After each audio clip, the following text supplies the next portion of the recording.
I'm ready. Is all over? Ready there, Bob? All right, so it's 4:30. We'll call the meeting to order. I've always wanted to do that. That's what it's here for. Oh, well. First on the agenda tonight is to amend and approve the minutes from Selectmen's meeting May 16th, 2013. Have a motion to approve those minutes? So moved. Second? Any discussion about the minutes you have? No. Okay. All those in favor of approving the minutes for the May 16th meeting? Aye. Aye.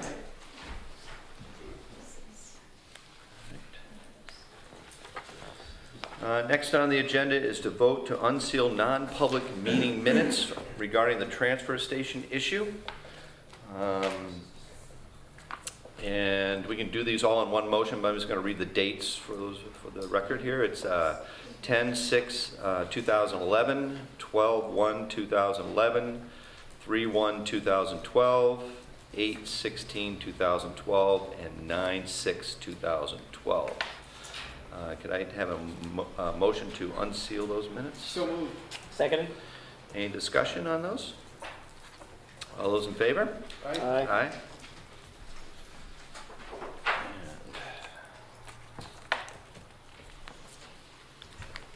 Do you have to sign these, Julie, now, or you just become unsealed? Yeah, just become unsealed. Okay, so all done with that.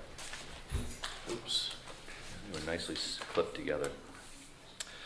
Also, item number 3, vote to unseal non-public meeting minutes regarding the Holly Lewis issue dated 9/27/2012. Can I have a motion to unseal those minutes? So moved. Second? Any discussion on that? Hearing none, all those in favor say aye. Aye. Aye. And I will just mention that the Holly Lewis meeting minutes were part of a batch that we had already unsealed prior to the March meeting, actually, and we were concerned about somebody's reputation, and so we held off on that, and that's why we gave those extra scrutiny. And then the other transfer station issue meeting minutes, we felt that once we got through the March town meeting and there was no longer any kind of a threat to litigation on that transfer station contract, that's when we wanted to take a look at those minutes and unseal as many as we can, and that's what we did. Okay. Item number 4 is an update on this action review items from 5/16/2013. I guess the things that we said we were going to do from the last meeting, and this is something new that we've added to the agenda, kind of follow up on what we've been asked to do, or things we need to follow up on. Bill, you didn't have anything to do. Well, you assigned me that thing about the property. Do you remember that? We're talking about rather than, repossess the property. Right. And I think you were there when they were talking about how to do it. I was going to talk to Jeanette and see if it's something that's worthwhile. And I have not talked with her, but it's still a possibility to get the property for free and move on and not repossess it. All right, so that'll be on your agenda, I guess.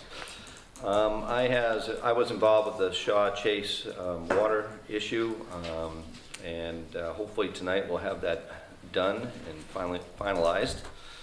Bob, you didn't have... It's done and finalized, it just needs to be signed by Brian and Steve. And approved by us tonight, Yep. and then they can sign it, and then we'll be, checks will be passed, and we will be done. I didn't have anything here for you, Bob. Nothing you can call? Great action items. You like that one. Julie talked to Warren about online tax payments and the deputy treasurer. Warren had no problem with us pursuing online tax payments. Warren does not want to have a deputy, however. Have funds transferred for a new grader. The trustees will proceed once they have signed a letter from the selectmen asking for that transfer. I think we're going to do that today. Yep. Contact Bartlett to see whether they pay us for any outstanding balance. After research and correspondence and minutes, an invoice was sent, and we're waiting for a response from Bartlett. You did hear from them today? Or? They are meeting on Friday. And meeting Friday. Okay. Draft of the letter for the Switchback Way, 41 Switchback Way property for Selectmen to sign, and that was signed and sent certified mail. Contact Sarah Duffy and have 2 quotes for Mirror Lake lampposts. Sarah is getting quotes for us and will send us when she has them. So that's off the agenda then for tonight then, technically, right? If, unless you want to leave it on until you hear back from her. Well, we'll talk, well. Okay. Complete Ella's job description, and that is done and ready for approval. Verify library term for Ann, a 1-year term renewed, will now end in 2014 for Ann. Ella had some chores here. Get contact info from Tom, the new health officer, and EMD, and that's been done. I actually talked to Tom last night at the ambulance meeting. Said he was, there he is. Hey, how you doing? He snuck in on me. And we'll get a little input from him a little later, I think. Probably public comments. I don't think I put you in for anything, Tom, there, so speak right up then, if you would. Ray Burton recognition. Ray was notified, and a recognition letter from his office will be sent out to Ray Abbott for his years of service. Board appointment letters are done and ready for signature today. Talked to Carl about water sewer board appointment. They do not have their, they have their own appointments? Yes. Okay, so we're all set on that. Yep. And Jeanette had sent a 30-day notice to owners so the property can be inspected. This house was to be deeded, R12 lot 130, Bellin 234, New Hampshire Route 16. Owner has come forward and resolution is in progress. Good. Excellent. All right. So this is kind of new format that we're using to kind of follow up on things we agreed to do last meeting, so public can see what we're doing, and hopefully you find that informative. I think it's nice little letter, and thank you guys for doing that. Public comments? B, how are ya? I'm fine. I'd like to say it was a great turnout for Memorial Day parade, much larger than normal. But I do have a problem with signs on the memorial by the school, advertising a barn sale and a book sale on them. It's a memorial. They don't belong there. And on Memorial Day weekend, I think it's disrespectful. Thank you. One other thing about was the sound system. Is it possible to get a sound system down there? Because I found it very hard to hear the speakers unless you were sitting right directly in front of them. Then they are forever the same way. Yeah. Unless you have a portable mic, which we could look into. Could we look into that? Because I think there were a lot of people there, and a lot of people were disappointed they couldn't hear the speakers. Yeah, I can check on that. And also, There's a lot of people in town that have systems that you gotta borrow. I think the school might. yeah. And, Just something we could look into for next year, Yeah. definitely, because I can check with the school, and Lou Lavender, the sergeant at arms for the VFW in Bartlett, is going to take care of the old flags in the little building by the cemetery. Oh, excellent. Thank you very much, B. Anybody else with public comments? Tom? I don't have a whole lot coming up to speed. We did have that windstorm last weekend, which was somewhat exciting for everybody. But Carl and fire department had a really good handle on what was going on. The special needs people who may or may not have needed some assistance during the course of that, it went pretty well. The only other thing is we're both sort of keeping an eye on a little thing called Andrea down in the Gulf Coast, which I don't think will come to much more than an inch or two of rain, perhaps at the worst case for us. Very good. Thank you, sir. Mr. Wogich? You know, in respect to that storm the other day, I mean, that was a scary storm. It was short-lived, but I'll tell you what, it was scary. I'd say 60, 65 miles an hour. Yeah. And we all had a taste of losing our power. But I'd like to commend the power company. These guys are really good. I gotta tell you. I mean, we were without power for a little over an hour, big deal. And we had our power back in a timely fashion. These guys really get out there in a hurry and get us us back up to speed, and I'd just like to say, Maybe we can get a letter to them just to I think let them we know should, that we because appreciate these their guys efforts. Get out there in a tough weather and get us back on our feet quickly. I think it's remarkable. I was prepared to be without power for a day or two after this mess, Yeah. you know, and so these guys should be. I think the lower end of Fort Hill Road, I think the hardest. Yeah. Yeah. That was scary, well, I'll tell you what. It sucks. No. Any other public comments? Hearing none, we'll close public comments and we'll come back to that later on, of course. We'll come to police report. Carl, come on down.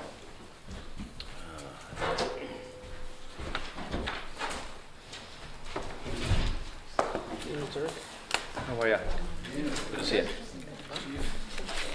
Okay, what we've been up to, we received a report for a dog in a car. The person was concerned, heat build up and the dog's safety. So we went out there and the dog was not in distress. The windows were sufficiently ventilated and the owner was close by.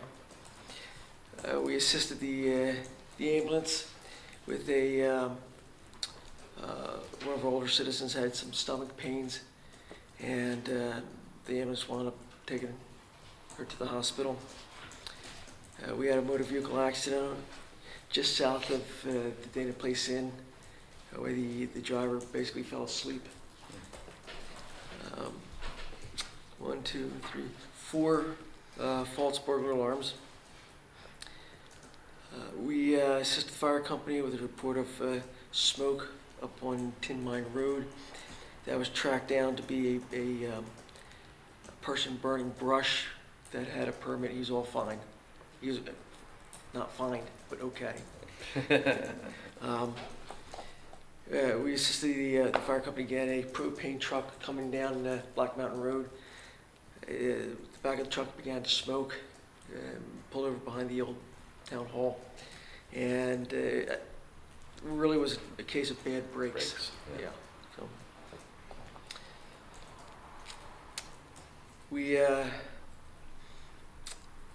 took a complaint of bears that were causing cars to stop and take pictures and for people to gawk and whatnot, causing traffic. Bears were problem. taking pictures? Or? Yeah, taking pictures of us. Oh, wow. Highly unusual. Had another dog complaint out on Town Hall Road.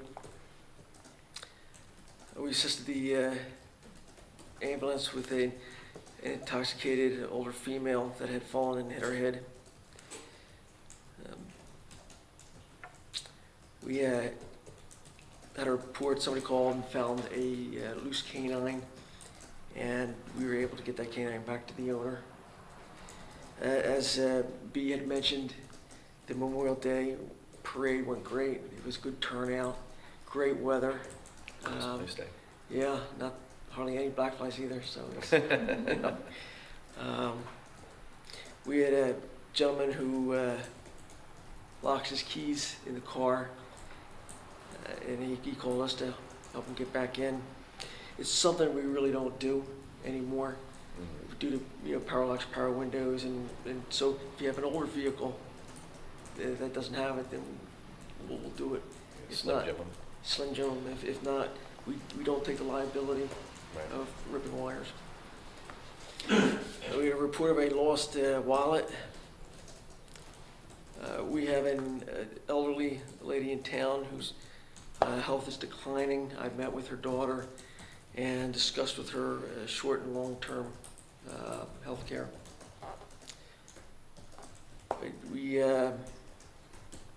received a call to check on the welfare of one of our citizens, and so we went out and checked on her. She was okay. Assisted the ambulance with about a 75-year-old gentleman who was having stomach pains. We have 4 or 5 people that are away on vacations or whatnot that were watching their houses. We took a report of a theft of about $4,000 of gold certificates. And through the investigation, it was learned that It was the housekeeper that took them.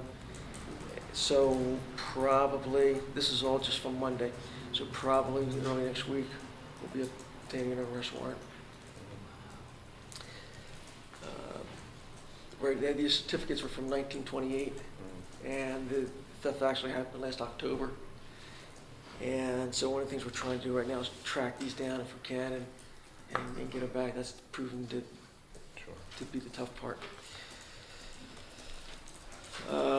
We responded to an ambulance call at a local lodging establishment. A log had was set down and then it had rolled, and it had rolled onto one of the workers there. A loose dog complaining up on Moody Farm. This is the co-op after the windstorm. This will probably be Wednesday, maybe Tuesday. Some more winds came through, not nowhere near as bad, but it did cause a big tree on Thornhill to go down. And it really taxed the electrical wires. Again, the co-op was out so fast, and they did an excellent job of cutting the tree up, getting it off, and so we directed traffic while they did their thing. Had a 911 call. We had an elderly subject that fell, and in running traffic for speeders, we stopped a gentleman who did not have a driver's license. He was charged with that. So that's it. Do you have anything for Chief? Thank you, sir. Thank you very much.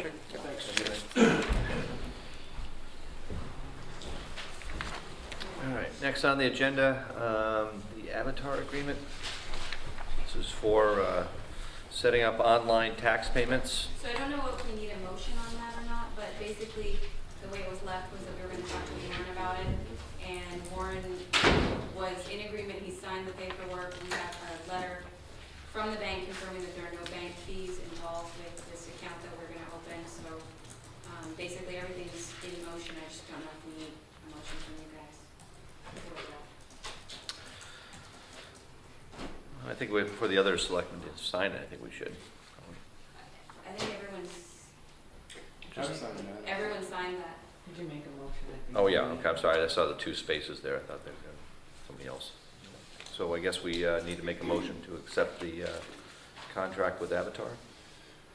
Or to just accept going forward with online tax payments. Well, I think we already accepted because we already signed it, right? I mean, But in the last meeting. Well, we didn't have a motion for it, it was just, We didn't. Oh, we were gonna okay. talk to Warren about it. We were gonna wait until we heard. All right, so I guess we need a motion then to Yeah. go with the online tax payments So through Avatar. Second? Any discussion on that? All those in favor? Aye. Aye. All right, then Shaw and Chase water drainage matters. We have our final draft, or should I say the Yeah, that is final the one copy. that's being- And like I said, I've been in contact with pretty much everybody on this for last week or so, trying to get this all squared away. And everybody seems to be on board. Have you guys seen it? Yeah. Have you seen it? I have not seen it. We'll take a look at that over there, okay. And at this meeting, I guess we're going to hopefully move and accept that indemnification agreement. And by doing so, Brian and Susan will sign it, and they'll pass a check for the cost of repairing the property, and we should be good to go. There are one little catch. Burr is here. I can see you. Thank you for coming. But we had a little catch with some of the culverts that you had mentioned, or a culvert in particular that was kind of clogged up that we have to address.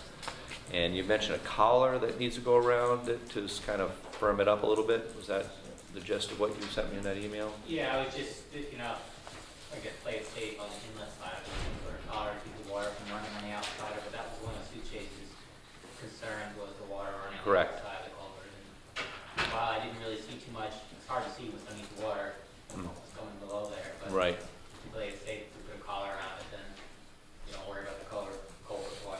Do you know what the cost of that might be? I mean, we're talking what, 2 foot in diameter or 3 foot? It's a Probably foot 3. diameter pipe, so it's not excavating around it. Is it plastic or? Plastic pipe, and then crack filling with concrete around it, so, I could probably test the contractor, but, Right. you know. But that's These the, contractors can do no problem. right. Yeah, but that was just kind of the, sure up the potential water around the pipe issue that Sue had mentioned, correct? Correct. Was there anything else that was Just up the house pipe, they've got some erosion up the house pipe that needs to be addressed, so. different, not really involved with the Sue Chase issue though? Is it coming down her property now? Yeah, her property's downstream of it, but, it'd take a little while to get to where her house is or something. So you certainly should mention to Brian to Maybe address the that. type thing. Did you forward that email to Brian? I did not, but I. No. We can do that, I think. We'll forward it to him. I did talk to the contractor about it, but he's aware of it. Oh, yes, okay, great. All right, so I guess I'll entertain a motion to sign this indemnification agreement with Brian Shaw and Susan Chase. So moved. Second? And did we get a chance to talk with both of them I've been in contact with both of them. as far as signing? Yes, Brian's going to come in tomorrow. Brian's coming in tomorrow, Susan has signed a copy, do you need the one she's already signed? Is- Yeah, we probably should, yeah. is it So present? she's already signed it. That'll be an original. That'll be original. And then, and he's going to drop off a check tomorrow. Excellent. Good work. Close it out. All right, so when she comes back with that, we'll sign that. All those, any other discussion? All those in favor? Aye. Building matters. Andy said he wasn't going to be here tonight, so he has 3 on the docket here. I asked him to kind of keep us informed of what's going on. No action is needed because he's dealing with all of that, but building permit for map V08, lot 08, owner is Adams, building a new 3-bedroom, 26 by 30 home. Thank you.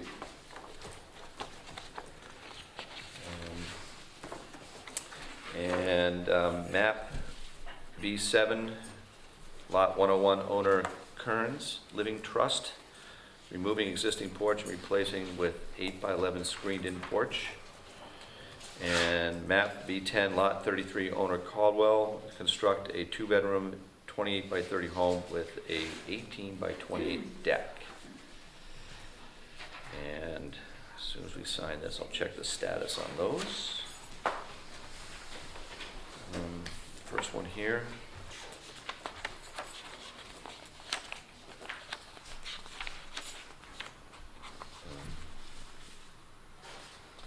A couple comments about the unpainted wood, smoke detectors. But he's on board with this, I guess. Maybe you want to check that out, or? No. Okay, you go with that? And let's just pass that over to you. Usually he writes a little tidbit on each of these. He did not this time, Andy? No? On just the page where he signs, if there's any special considerations, that's what he puts in. All right. So these are all good to go, I guess. So all these signatures need witnesses. I'll sign it for. Great.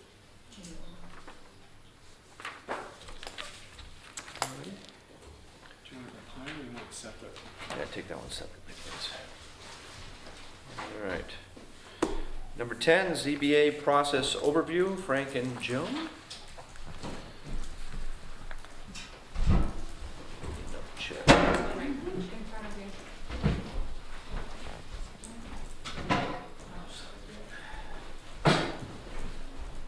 Well, thank you.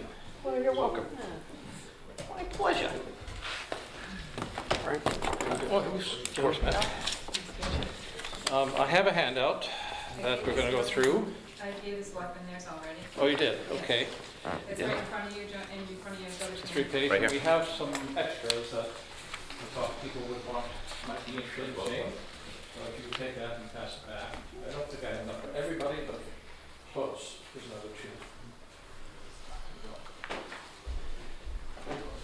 I volunteered, I think, to sit down and spend 10, 15 minutes to kind of run through what is the ZBA and how do we make decisions. I thought that would make sense. Thank you It's for something doing I think I talked about before. So I've got a 3-page handout. I'll run through it very quickly, and if you have questions, stop me. I'm intentionally trying to keep this at a fairly high level. The first page really just describes all the things the ZBA does. What are our powers? So I'll run through them very quickly. First is we hear appeals from either actions done by the Selectmen or the Planning Board that concern the zoning ordinance. These are appeals about what the zoning ordinance means. We don't get to change the zoning ordinance. You don't get to change the zoning ordinance, but if there's some confusion as to what something means, or if somebody misinterpreted the ordinance, they can appeal that action to us within 30 days of the action happening.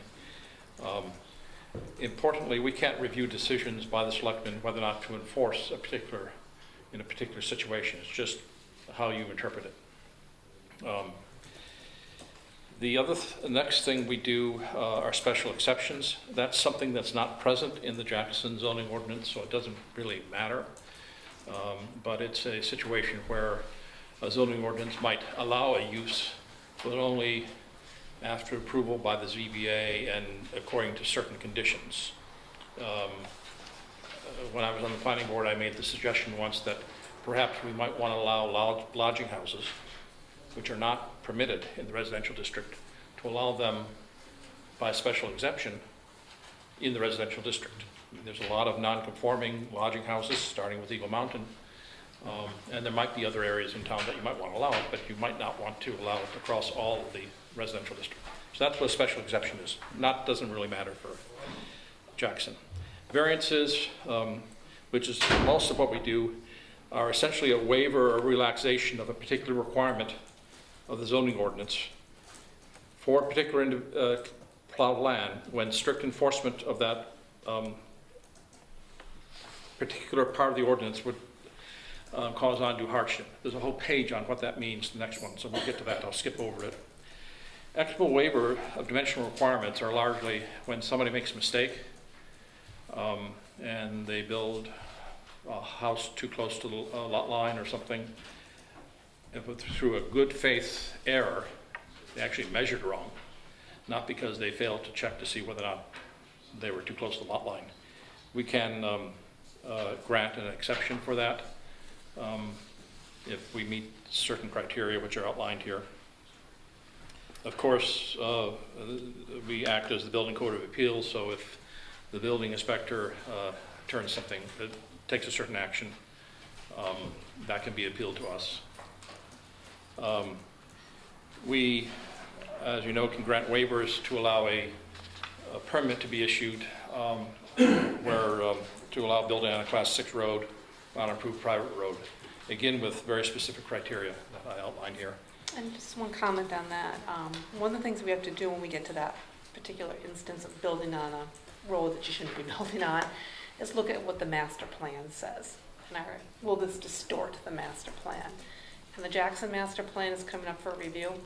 So as you go through it, you might want to think a little bit carefully about when you get to sections about building on these roads and why it's prohibited, to be very specific, so that when the ZBA gets these cases, we can understand what the thinking was, why it's not part of the master plan or why it's prohibited in the master plan.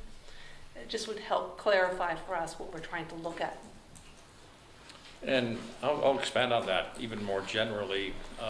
As we get into variances, the ZBA has to determine what the purpose of a particular part of the zoning ordinance is. And the place we look is largely the master plan, because the whole planning process is for the planning board first to create a master plan, and based on that master plan, create a zoning ordinance.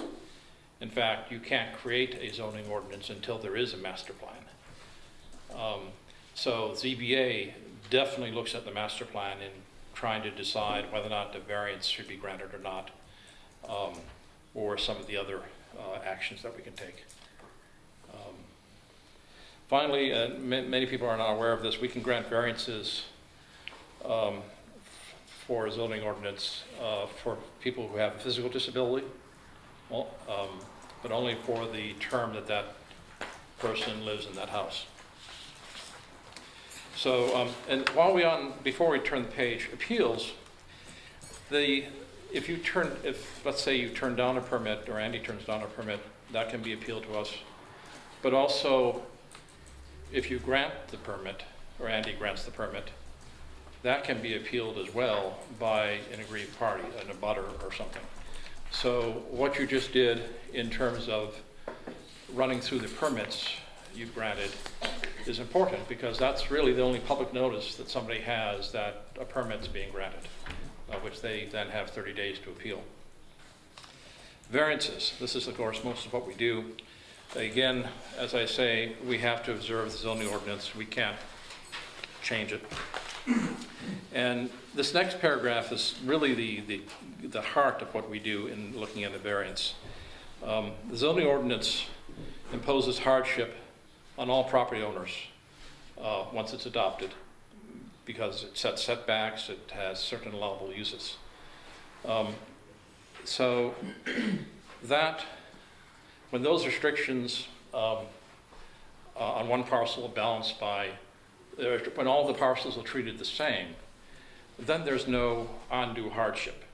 The undue hardship that only comes into place when there's something special about the property, and because of that special condition in the property, the specific application of a particular part of the zoning ordinance to that property is unfair. The test, the balance between the harm or additional hardship to the property owner versus the benefit that the town or the general public gets for the application of the ordinance in that particular circumstance is outweighed. And that's where we spend most of our time. But in particular, to grant a variance, the applicant, and by the way, that special condition, that applies to the land. If somebody, let's say, is the occupant of the dwelling is elderly or needs to do something, that's not an issue. It's really whether or not there's something special about the land. The variances go with the land, who owns it, and what particular issues they may have are largely irrelevant to what we have to do. So what are the 5 tests? The first 2, and generally we go through these, we go through the first 4 pretty quickly. It's the 5th one that we spend all our time on. The first 2, not being contrary to the public interest and the spirit of the ordinance is being observed, largely asks us to look at the essential character of the neighborhood, and would the variance threaten the public health, safety, or welfare in that neighborhood. Substantial justice is again a balancing of the loss of the individual versus the gain to the public in the application of the ordinance in that situation. The values of the property surrounding properties not being diminished, again, is usually fairly straightforward. This is probably the area where the views of abutters has the most impact, because certainly if all the abutters saying this is going to destroy my property value, and the applicant is saying no, it won't, we'll listen very hard to those abutters. And I might say for all of these tests, the burden is on the applicant to prove them to our satisfaction. Even the negatives, like not being contrary to public interest. And finally, the 5th test, where we spend our time, is that little enforcement of the provisions of the ordinance will not result in a not necessary hardship. And again, that means going to what's special about that property that distinguishes it from the ones in the surrounding area. That's the specific application of the particular part of the zoning ordinance issue, creates much more burden on that owner or that property than it does everybody else in the surrounding neighborhood. And I'll probably leave it at that. There's another way that people can serve the hardship test, but we don't often see it. Finally, I thought I'd mention briefly about rehearings. had a couple. Everything we do, every action we take is subject to a public hearing, which means we have to give notices by certified mail, put things in the paper and so forth, take testimony, and they make a decision. All our decisions can be, anybody aggrieved by a decision who has standing, and the selectmen, can move for a rehearing. We then either have to agree to grant a rehearing request or not grant a rehearing request. We can't make a modest change in our decision at that point. We either have to say no, or we say yes. If we say yes, we have to basically start from scratch again. Notify the abutters, have a new hearing, take new testimony, and start from, really start from the beginning. So it's a serious thing. I mean, it's there for us to correct any mistakes we make, but we don't take those actions lightly, because hopefully we got it right the first time. But again, if somebody claims a technical error or brings new evidence in, that is important, we are also bound to say yes, bound to look at it very closely, and then if we think it's important, we say yes. The last thing I'd say is, if somebody makes a request for a variance and doesn't make a good presentation, or forgets something, or just is not well prepared, we turn it down. It's difficult for them then to ask for a rehearing and try to make a better presentation. That is if it's compelling and it's the right thing to do, we'd probably do it, but that is a higher burden for them, because it means everybody else, all the abutters, have to come back and listen again and make their comments. So when it's a balancing, but there's a higher threshold there. And that's where I mentioned that that's also probably an issue for when the selectmen make a motion for a rehearing. If it's something that could have been said earlier at that hearing, even though we'll look at it very seriously, it's a little bit unfair to everybody else to delve into an issue that could have been presented in the first hearing. So I'd close by saying, if there's something on our docket that you feel strongly as a board that either we should take either agree to grant a variance or not grant a variance, it'd be helpful for everybody to know, including the applicant, at that time, at the initial hearing, rather than to wait till the end. So that's my 5 minutes on what the ZBA does, and glad to answer questions. Keep it general. I appreciate this. This is very helpful for me. Great.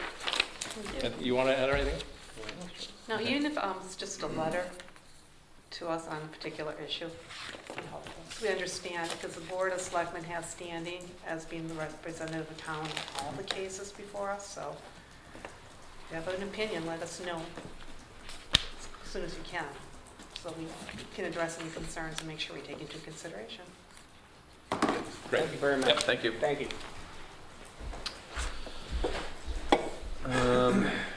Which comes before us, the ZBA Bowringer denial and Rupel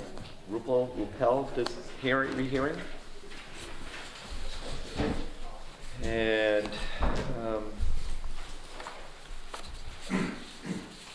we are going to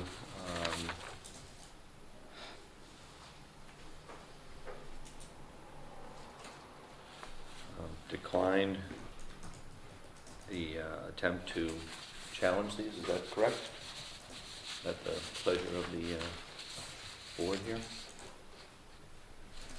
We're not going to appeal. Right. We'll be taking it to the Superior Court, and based on advice of our attorney, felt that it wasn't met a burden of proof to win the case.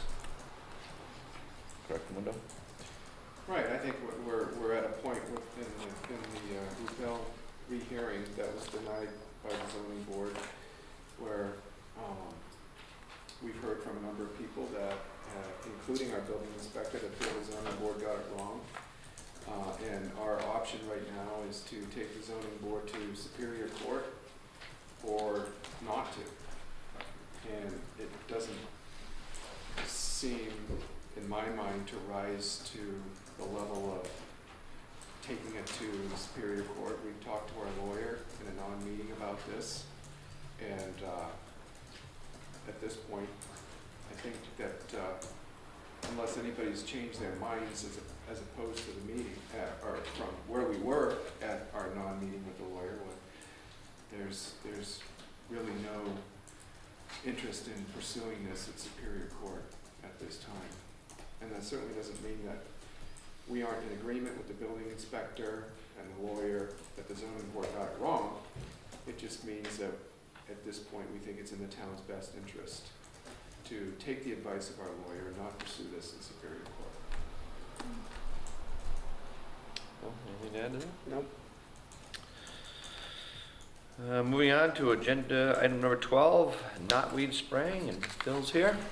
It's on Phil. Can I ask you a question on the last one, or Sure. is that out of line? Okay. It says here Bowringer and Rupel, and I went up and took pictures of the abutting houses to the Bowringer house, and I'm gonna bring them to the planning board. Not that I'm asking the planning board to ask for a rehearing of this, but it doesn't seem in the best interest of our town when the abutting houses were all on small lots, and they were big, huge, beautiful homes, all the abutting houses, and this is a tiny camp on the same size lot, and I just, in my mind, what does Jackson want? Do we want to get stuck with little camps that they can't do anything with? And that seems to me to be an injustice to the, or a hardship, where a garage does not. And literally the abutting houses to this, they're all within the setback, they're all on quarter-acre lots, and they're beautiful, huge homes. And it isn't what Jackson wants. And it seems to me to be a hardship to the gentleman. I wanted to ask the ZBA, did they go up and look? Because I can't believe a decision where we would want to keep a camp when all his neighbors have monstrous homes on tiny lots, and that it just isn't what Jackson wants. I think we want nicer homes, and we want more taxes, into the corporate. So that was just my, feeling. I was just floored by it when I went up and took pictures. I don't have them with me because I didn't know this was on the agenda, but I will go to the, planning board and just say, as we look at the master plan, what does Jackson want? Do we want to get stuck with all these little camps? Across the street from me here, Dickey has increased the volume of his house and built a beautiful little house, and it's right in the middle of our town, and I think that's what we want now. And we don't want to get stuck with what was there, which was, an eyesore, thank you. I was going to say shit house of distress. But just want to mention that. And I think you're right. I think if you do have questions for the zoning board of adjustment, the zoning board meeting is the place to ask them. Okay. At the hearing. Right. But I have a problem with this line that says people withstanding. I don't know where that came from, because the RSAs pretty much allow anyone to speak at a ZBA hearing, but I've been at ZBA hearings and we're said other party withstanding can speak, but I don't know where that comes from. And I'd love to throw that out to Joe or Frank. I mean, what is standing? And where is that? Is it in an RSA? Is it? Yeah, it's in an RSA, or at least it's certainly in the manuals we received from the Office of Energy and Planning and how we should conduct our hearings. It's also in our bylaws. Standing means that you have a direct interest in the outcome of the case. I would think anyone in town. It specifically describes that just because you live in town, you don't have standing. I'd love you to point that out to me sometime, thank you. Yeah, it's right here. And, you know, as I, again, as I Well, stated. I think Yeah. I think that's the place to do that, is Okay. outside of this meeting. We've had our presentation, and I'd rather avoid seeing this go Okay. into a back and forth between the selectmen and the people that presented, or the people that presented and other people at the meeting.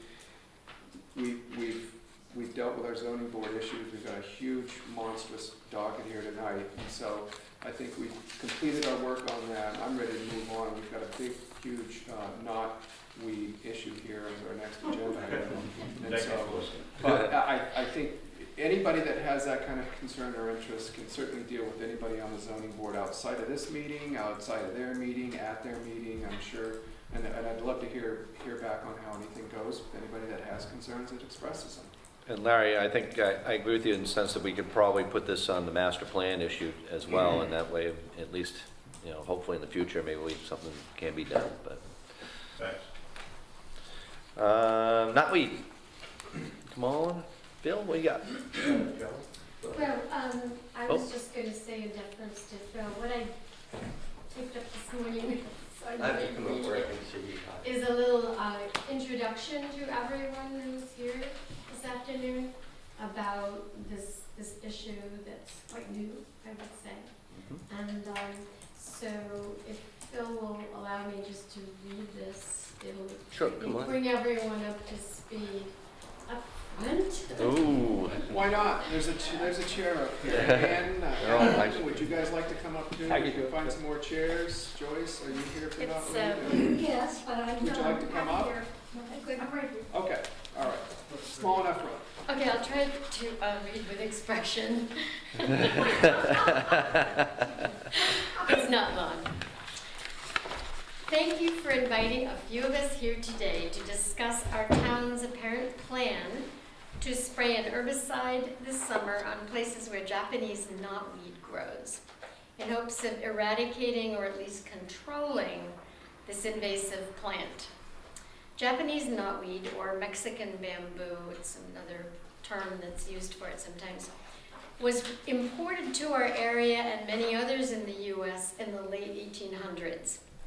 It was planted around homes and inns to serve as a summer ornamental, believe it or not, with lovely flowers, which I actually agree with, and large-leafed foliage, and it grew tall enough to be a good way to divide properties. Of course, no one knew then that it would be here to stay, nigh unto impossible to get rid of, and when disturbed, capable of spreading happily into areas where it's not wanted. So today we'd like to talk about whether there is a pressing problem for us to solve after all these years, i.e. what if we do nothing? And if so, how we would like to go about it, causing the least amount of damage to the town budget, but also to the health of our residents, their children, and our visitors. Be aware that knotweed is called the Godzilla of invasive plants. It's a joke, but it is also quite serious. It's one of the worst due to its amazing rhizome-based persistence. Rhizome being, as I've learned, this rather bulbous root out of which comes not only other roots, but a stem. If you are at all familiar with lily of the valley, that's how it spreads. So it goes laterally underground as well as up. However, from my recent research, including talking to people, if it is a problem in our town, there appear to be some paths we can try to take, and I personally feel that it will take some time to decide carefully which one would yield the most benefit. It would also appear that since our knotweed grows in several types of areas, such as on roadsides and the banks of local brooks and rivers, the methods that we use, therefore, should vary. For example, we do not wish to risk contaminating Jackson's soil and river water to the detriment of public health, especially in what might be a futile attempt to keep knotweed at bay. Luckily, knotweed needs full sun and is therefore not a threat to our forests or to fragile and/or endangered woodland plants. In short, I'd like to suggest that the town continue in an information gathering mode before we take any action that might prove unnecessary or worse, detrimental. I would like to propose that we continue to contact folks at the Forest Service, Department of Agriculture, UNH, Cooperative Extension Service, to name a few agencies that have already proven helpful. I'm hopeful that we can get our own in-town and in-state experts to do some on-site walkabouts with us, right where our knotweed grows, in order to give us needed knowledge of this plant and its habits, and some sound advice based not only on their experience, but also that of other towns and other town workers. We need not work in a vacuum. If we hold off right now on any final decisions, we will allow ourselves the time needed to plan how we can eventually proceed most effectively. Opinion. Thank you again for your time. Thank you. Anyone else? I agree wholeheartedly. I got involved in this when Rob Hatch was road agent. He'd expressed an interest in how we might control the knotweed that grows along the scenic roads. We're talking about Dundee, Carter Notch, Moody Farm, and Thornhill Road. In some cases, there are quite a few clumps of knotweed. In other cases, it's much smaller. You could look at it and say, sure, we could ignore that. I think that the most common way it gets spread on these roads is by the snow plowing. It moves it along. And on the other side of Thornhill, there's just a really perfect example on the Bartlett side of where you're going from a really small clump here, really small clump there, really small clump there. If you come around and look at the Jackson side, these small clumps have gotten really big. We're not talking about trying to control knotweed in this particular application other than those roads. You go out here and look along the Ellis. Over here, stand by the fire pond and look at the 10 green at Wentworth. You can walk along the golf course at Wentworth. I mean, the stuff is just all over the place. We're not trying to control that. And it may not be possible. The Department of Agriculture in New Hampshire has in the past year or two relaxed their rules in terms of trying to eradicate knotweed on roadsides. The rule had been in the past that you could not spray anything until the foliage had started to turn brown. That is, that it was a scenic road. They didn't want people driving by in August and seeing a lot of dead plants. The limitation effectively meant you couldn't spray for knotweed because it stopped growing. And the spray is only effective if it's actually growing. So that deterred people from trying to control it that way. Over those past 8 years or so, we've tried along the Wildcat, cutting it numerous times during the year, every year for several years. We've tried cutting it, covering it with plastic, leaving the plastic in place. We've tried just a number of different ways to do it. We've cut it and injected other chemicals, not just what we're spraying, but other things that we thought might be toxic to it, including salt. It's really an invasive species. The town has twice sprayed along the Wildcat and up by the bridge by the old. We tried, if you were to cut along the sides of the road, you have to provide an impervious surface. You cut the plants, you set the plants on that, you should cover that with a tarp and put stones around it, keep it under cover like that until it dies, which takes about a month. We're talking about an awful labor-intensive kind of thing. It would cost us far more than the money we're talking about using to do this spraying, which the warrant article was for $2,500. Will probably be a little less less than that. There's property, and I've lost track of who owns what. It was originally put together by the Fosters with 800 acres, 400 of which were gifted to the New England Forestry Foundation. I've talked to people that have worked on that property. They spent last year by hand, manually removing invasive species. They have a grant from the National NRCS, Resource Conservation Service, that's helping them financially. They're going to spray this year. The recommendation is that you spray for 3 years in a row. We sprayed twice back here and along the Wildcat. I think we had decent results. Is it all gone? No. It's never going to be all gone. We decided not to do the third year. Larry's here. They're doing some manual control of the plants, but they've gotten it down where I think the issue is much more manageable. I think you're better off spraying a year. You take a look at it, you've gotten it down to where it can be controlled manually, then you control it manually.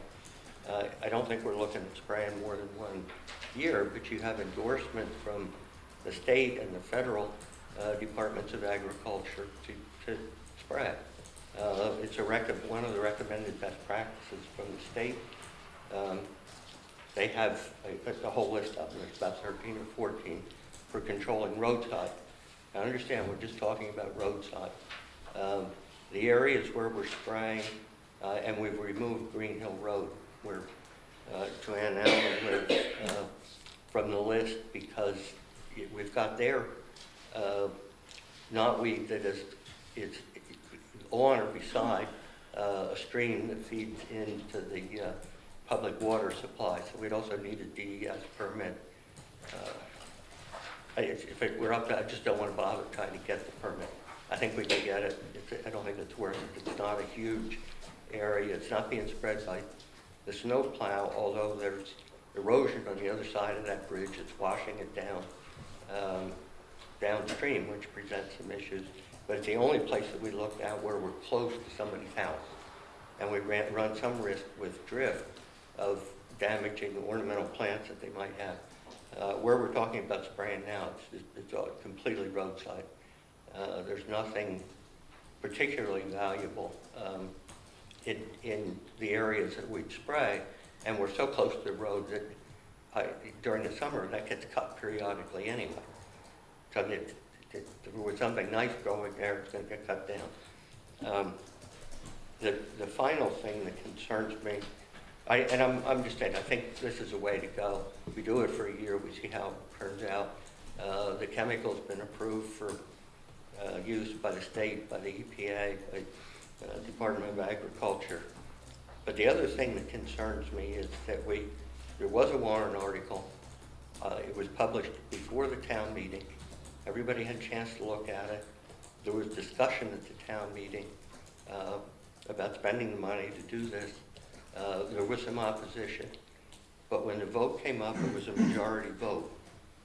I'm really nervous about coming into the Selectmen after that vote, a town meeting with a legislative body had said, we want to go ahead with this, coming in and saying, no, we want you to somehow change your minds. This is a small, it's less than $2,500. It's not a big ticket item. If we come, for example, and this is an extreme example, we passed a bond issue at town meeting to build a garage.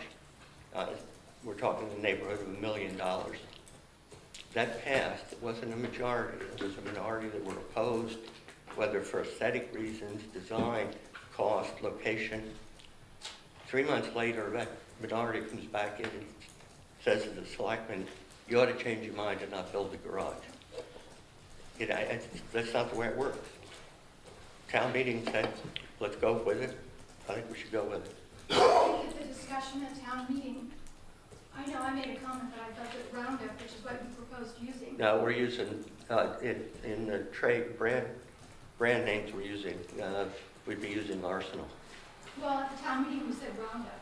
Oh, So yeah. if you're going by that, wait a second, if you're going by according to what you just said, the theory that you just used, we shouldn't change from Roundup because that's what the town voted on.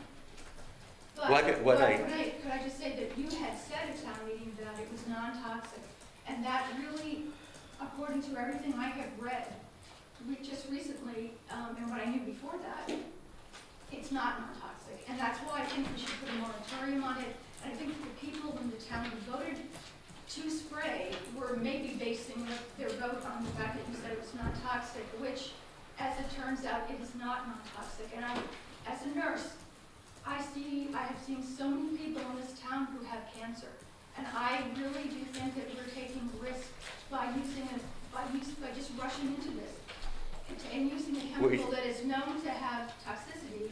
And I really think that we should put it on hold, investigate it more thoroughly, and I'm all for, well, I'm not really all for getting rid of it, but I don't have a problem trying to get rid of it.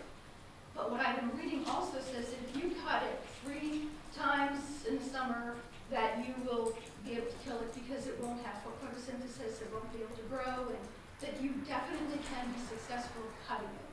And I found it. Go ahead. The roads in Jackson, the sides of these roads have been routinely cut. Just once a year. Year after year, sometimes twice a year. I've just want to make one clarification, just so everybody's clear on just what happened in March, okay? Nobody voted to spray. The article was to see if the town will vote to raise and appropriate the sum of $2,500 for the purpose of controlling the spread of knotweed on town properties and roads through the use of herbicides and other methods. Okay, so we're not locked into any particular method because of the Warren article. And we have $2,500 to use to eradicate knotweed. What I came away with at that meeting was a belief that a majority of the people in this town felt like throwing $2,500 at knotweed was the right thing to do. And there were probably plenty of people there that didn't care, and plenty that did, and whatever. And so what's the best way forward? Clearly, nobody's put more effort into this up to this point than Phil. And at the same time, I've never, since in the short time I've been here as a selectman, seen an issue that has brought so many people in with concerns. And so we want to hear everybody's concerns and figure out what's the right way forward here to address knotweed by use of herbicides and other methods. Just to clarify, what I said at the town meeting was the principal chemical agent, it would be Arsenal or another brand, which has a maziplier in it. It's mixed with a small amount of Roundup, because the Roundup and the Arsenal attack different parts of the plant, so it becomes a little bit more effective. It also, putting Roundup in, dampens the effect of the Arsenal a little bit on if there's drift or anything.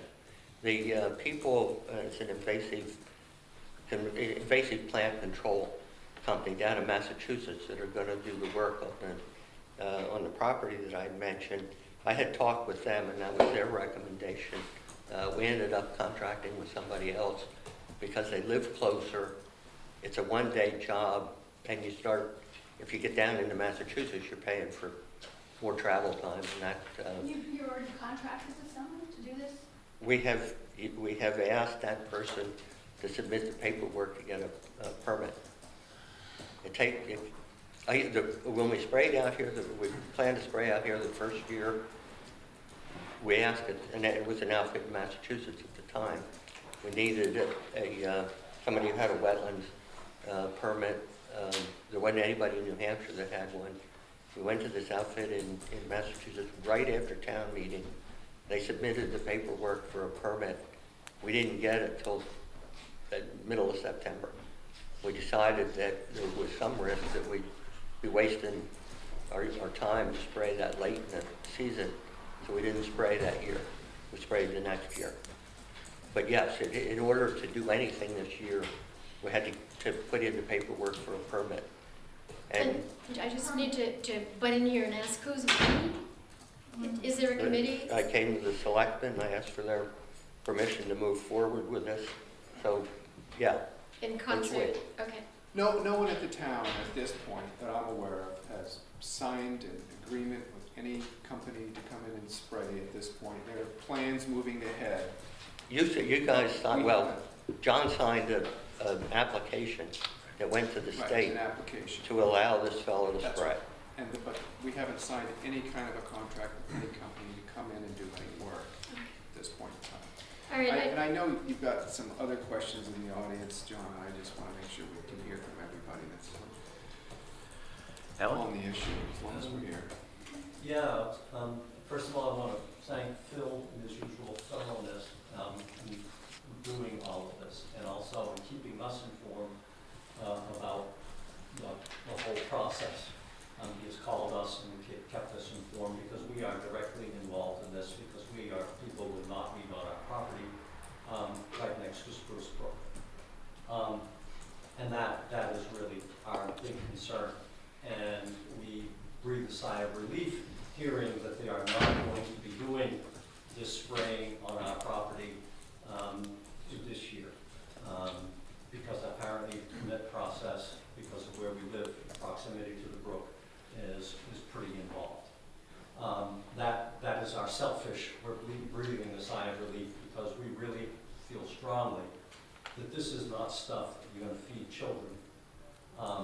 The whole permitting process tells us that this stuff is toxic. And everything that I've read about it is that the word is toxic. It may not be cause cancer or whatever, but it does. I do hear the word toxic. It's not good stuff. It's not stuff that we want to be going into Spruce Grove and down into the town water supply. And so, But that selfishly, issue's we're gone saying, away. yeah, this is way. But you know, and Phil has assured us that this stuff breaks down in water. Well, it breaks down into what? Baking soda? I wonder about that. And also, Phil assured us that when they spray not facing the brook, and they spray in the middle of the brook. Well, if this stuff breaks down in water and it's that safe and everything, why all this concern about not spraying into the brook? So those really put up real concerns for us about using this stuff. That second thing is that the state has more than a dozen classifications for people who are permitted to apply the chemicals. We're looking at somebody who has a permit to do roadside applications. If we are in wetlands, or if you're in the brook and the plants are within the bed and bank of the brook, then you need a different license. That's where you need the DES permit. That's where we had to go to Massachusetts because nobody in the state had a Category 4 license. So that it's not so much the danger of the chemical, it's what you're licensed to spread. So the EPA, I'm reading from this, classifies arsenal, which is a thing we do in terms of oral toxicity is very low. Dermal, low. Inhalation, very low. Eye effects, minimal effects, gone in 24 hours. Skin effects, mild or slight irritation. That's if you get hit with it. The word toxicity is going to appear in any chemical. I mean, there's big chunks of that's practically the entire nation now where you're not allowed to drink raw milk. Okay?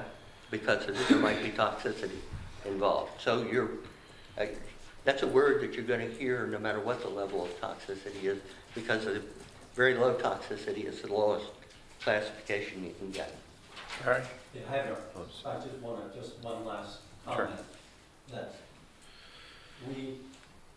if you do go ahead at some point and get a permit to spray on our land, I would like it said right now that is with our most, I guess, highest level of protestation. That we really do not want this stuff spray. I think it's. Phil, I'm sorry, Phil, hold on, Okay. we've got Okay. hands up here, and I wanna Okay. make sure we hear from everybody, not just a few. One last thing is that what you are proposing is really, and what we've read, is that you can spray this stuff and you think you've controlled it, but then it's gonna keep coming up. So what you're proposing really is a continual spraying of this stuff in this town, once every 3 years or whatever. It is going to be a continual process because you're not gonna kill it by spraying. So what you're proposing really is for the town to buy into, spraying Maintenance. maintenance. And this is not something that's just gonna happen this year, it's going to happen in the future. Yeah. And so what you were saying is that you're going to keep spraying toxic stuff that can also kill other stuff, year after year, possible buildup in the soil, whatever ramifications of this. And I guess the town has to say, well, do we want to get into this? Well, I think we would have a vote in March again, wouldn't we? I mean, at some point to raise more money if it was going to be continued, I would think, correct? I don't see doing We're it just again for at giving least. you concerns here. Right. Right, but I'm saying if there's level raises, to that, obviously it can be voted down. Larry, please? The Conservation Commission, 7 members talked about it, and we were kind of unanimous in our concerns. And our concerns were the biggest thing, and I understand what Alan's saying, is we're going to spray along the roadsides and therefore along people's properties. And anyone whose property is going to be sprayed along, we felt they absolutely needed to be notified. Because if you do have children or you do have concerns, you start spraying in front of my property, yeah, I'm coming for you. I'm not letting you spray. I don't want spray on my property, and that's just a personal feeling. I don't have knotweed, but actually in the back I do. So, and I'm against that. So that makes sense. The Conservation Commission, their thought was, you better notify absolutely every landowner, and maybe give them the option. If they don't want it, I mean, Jesus. We're in the right of way of the road. I know you can do it legally, Yeah. but you're still on their property. Your concerns are ethical. Yeah, well, you're within, I mean, the first 50 feet from the yellow line is, you have the right to do anything with it, but it is my front yard, and it is your front yard. And so you really ought to notify people. Yep. Go ahead, Tom. Might suggest that you just defer it for a second until you can take a look at the MSDS safety sheet on chemical. That might settle your discussion, your pros and cons as to whether it's carcinogenic. I looked at it here quickly online. In California, they do say it has some, it is known to cause cancer, birth defects, and other reproductive harm. So there is potentially some question here and some liability. Not to say that you don't want to get rid of the knotweed. But I'm just saying you should probably take a look at the MSDS sheet, which is the manufacturer safety data sheet, before you go forward. Because they're the ones that ultimately pass on whether it's a healthy chemical or not. Bill? Yeah. I live on Moody Farm, and you better hurry up and do something, otherwise we're gonna have a one-lane road over there. I mean, this is really taking over things. Whether spraying is the answer or not, I don't know. If I had to vote on it, I don't know, that scares me a little bit. But Ann said that she's done some research on it, and if you cut it, after 3 times, it will ultimately die. Bill, I beg to differ with you, but that road has only been cut at most once a year. And I remember several years ago, we were allowed to cut it, and then the state for some reason stopped us because it would spread it. With the remains lying on the road, it would reseed itself, I think. But I think that to make a lot of people happy, they don't want to hear about spraying because of all the after effects. But I think maybe a better answer would be to experiment with a contractor to mow this stuff down and keep it under control by mowing it 3 times this year.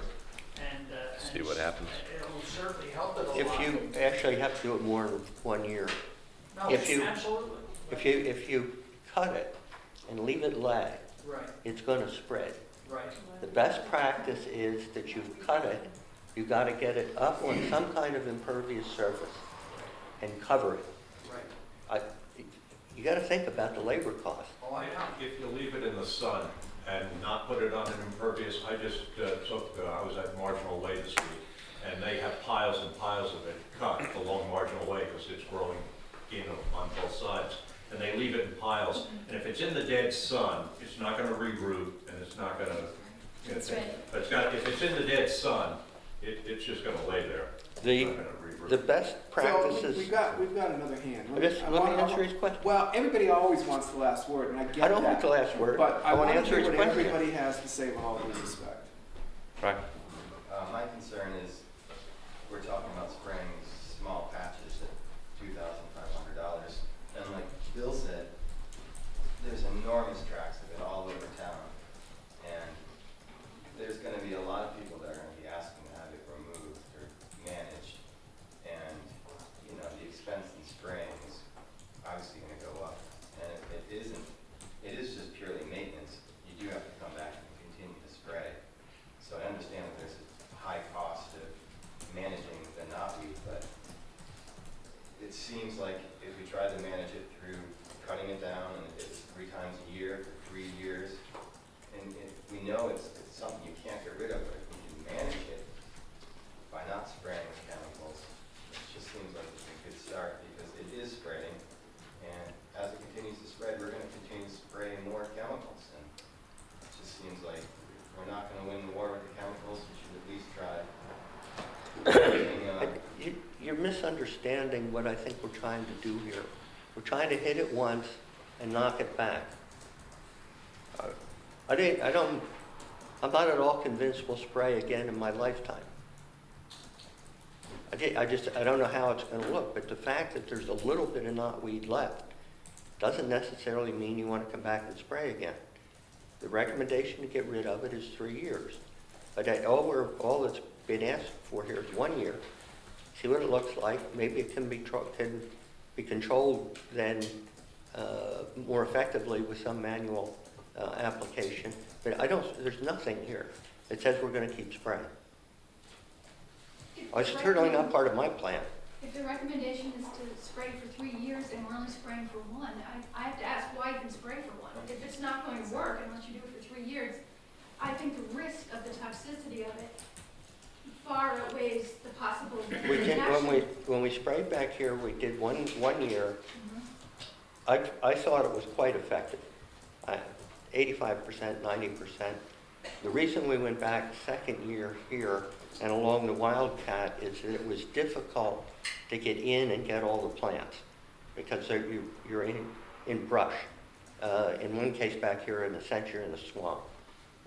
Along the roadside, these plants aren't going to be as hidden. They're going to be easier to spray, get them all the first time, and see what you've got, and make a decision then.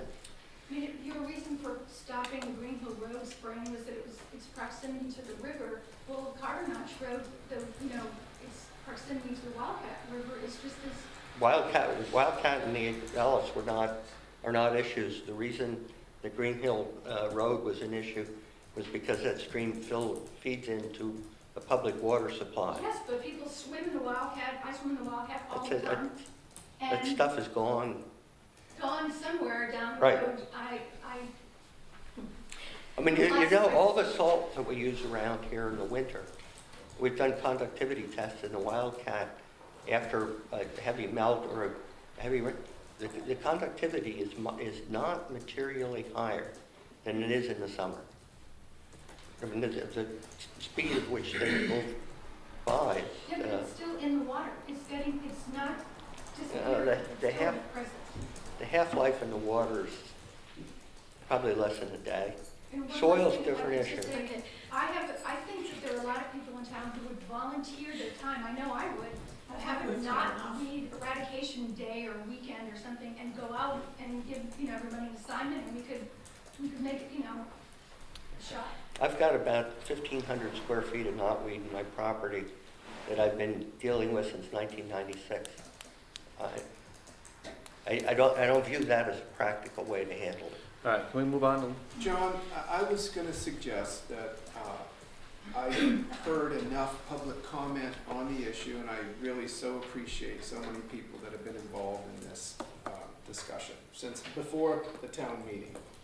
And one of the reasons that that was a separate warrant article is because we wanted to know how people felt about it. We could have put that in the general budget, and we decided not to. And so we've certainly had more discussion here today than we had at the whole town meeting, and that's good, and it's never too late to make a best decision.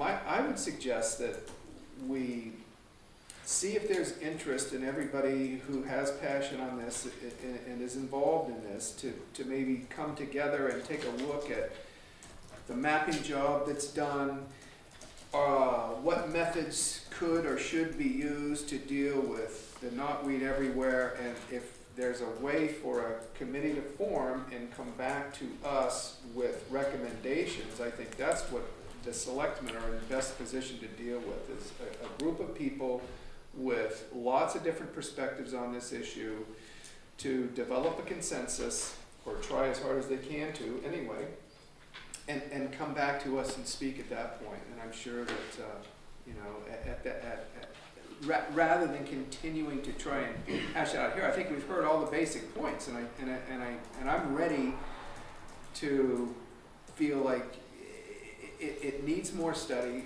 There haven't been any contracts signed yet. As Phil said, we're in a permitting process. That commits us to nothing. There's a lot of passion in the room. Let's see if we can bring some people together some evening and really take a good hard look at it. I might offer a suggestion, maybe since the property owners are the ones who are going to be directly affected, maybe creating a list of those property owners, have them weigh in, and give them the option to say, hey, we're going to either cut or spray. Take your choice. And maybe we can monitor the progress of this over a 3-year period and see which one is the most effective, and hopefully not have, you know, too much of an issue with the toxicity of the chemicals. Obviously, we'll check that out and see what the MSDS sheets say. And again, we're not in a situation where we have to make a decision today, all right? But maybe we can start gathering some data and see who really wants to have it sprayed and who really wants to have it cut, and maybe do a little test on both sides and see what happens. I mean, not that we want to challenge everybody's life, but Bottom line is though, John. it's got to get cut. Something has to be done. This is taken over. Right, and one way or the other, it's got to go, I think. And I think if we maybe, you know, see what people want and go from there, and at least I agree with you, see what kind of committee we can get and get the process rolling as quick as possible. Is that something you want us to?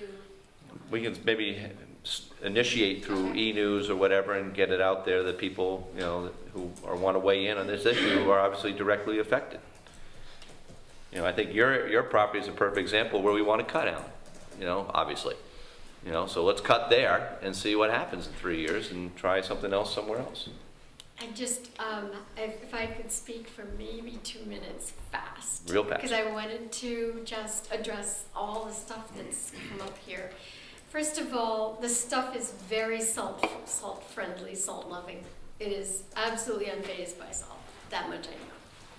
Second of all, where we live, you were talking about the snowplow effect. It's huge. If we want to start somewhere, we need to maybe think about how we can, okay, in our area, the snowplow takes these gigantic drifts every single winter and pours the drifts with the cut knotweed over the bank and into that brook. And I'd never thought about it before. Talk about, oh, this has been happening for so long. Never gave it a thought. Never knew about knotweed. I didn't know the name of this stuff.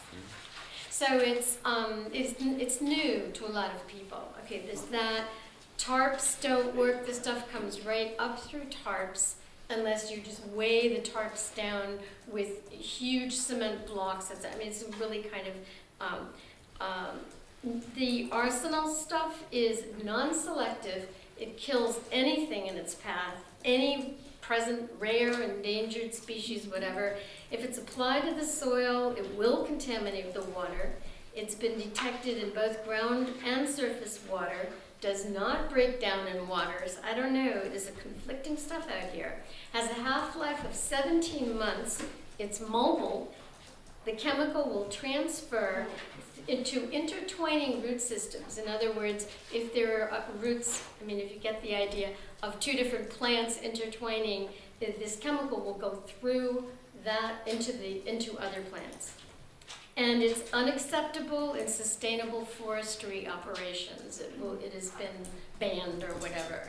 So, I mean, arsenal is something to be reckoned with.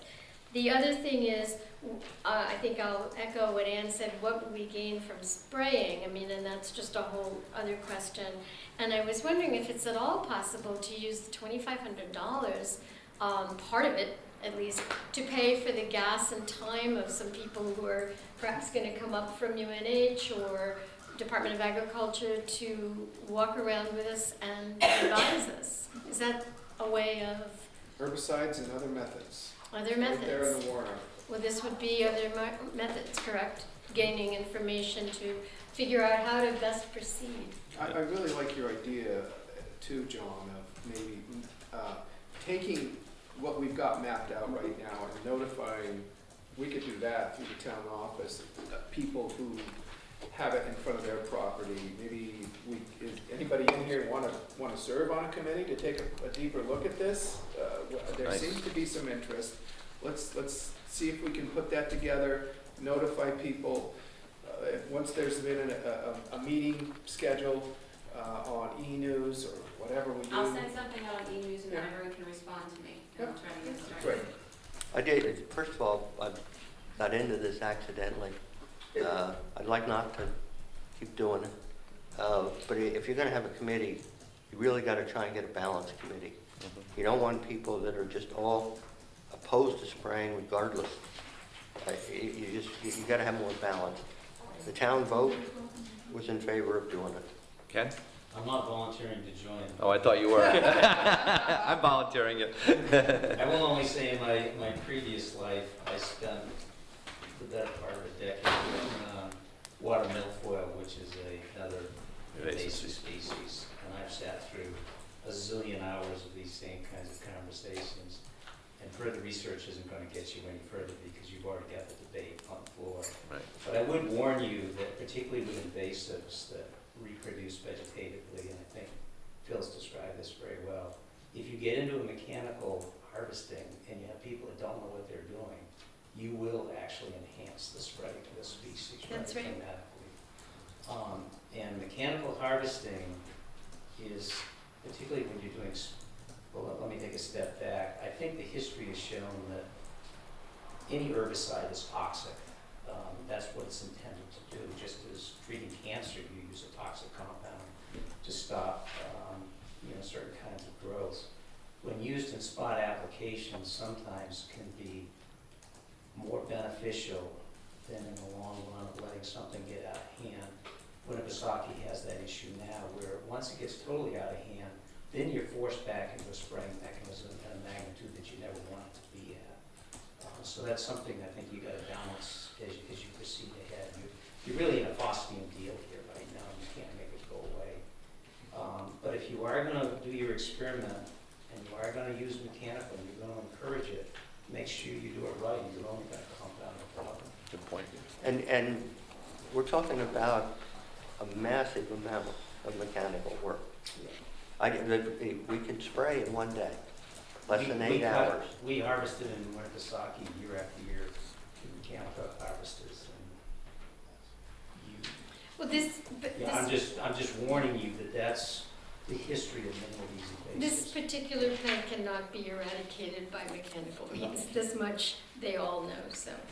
But harvesting, you don't close the same thing. You just start spreading it in a way that you don't want. And you make it worse. Alrighty. Thank you very much, everybody. Thank you. Appreciate it. Larry?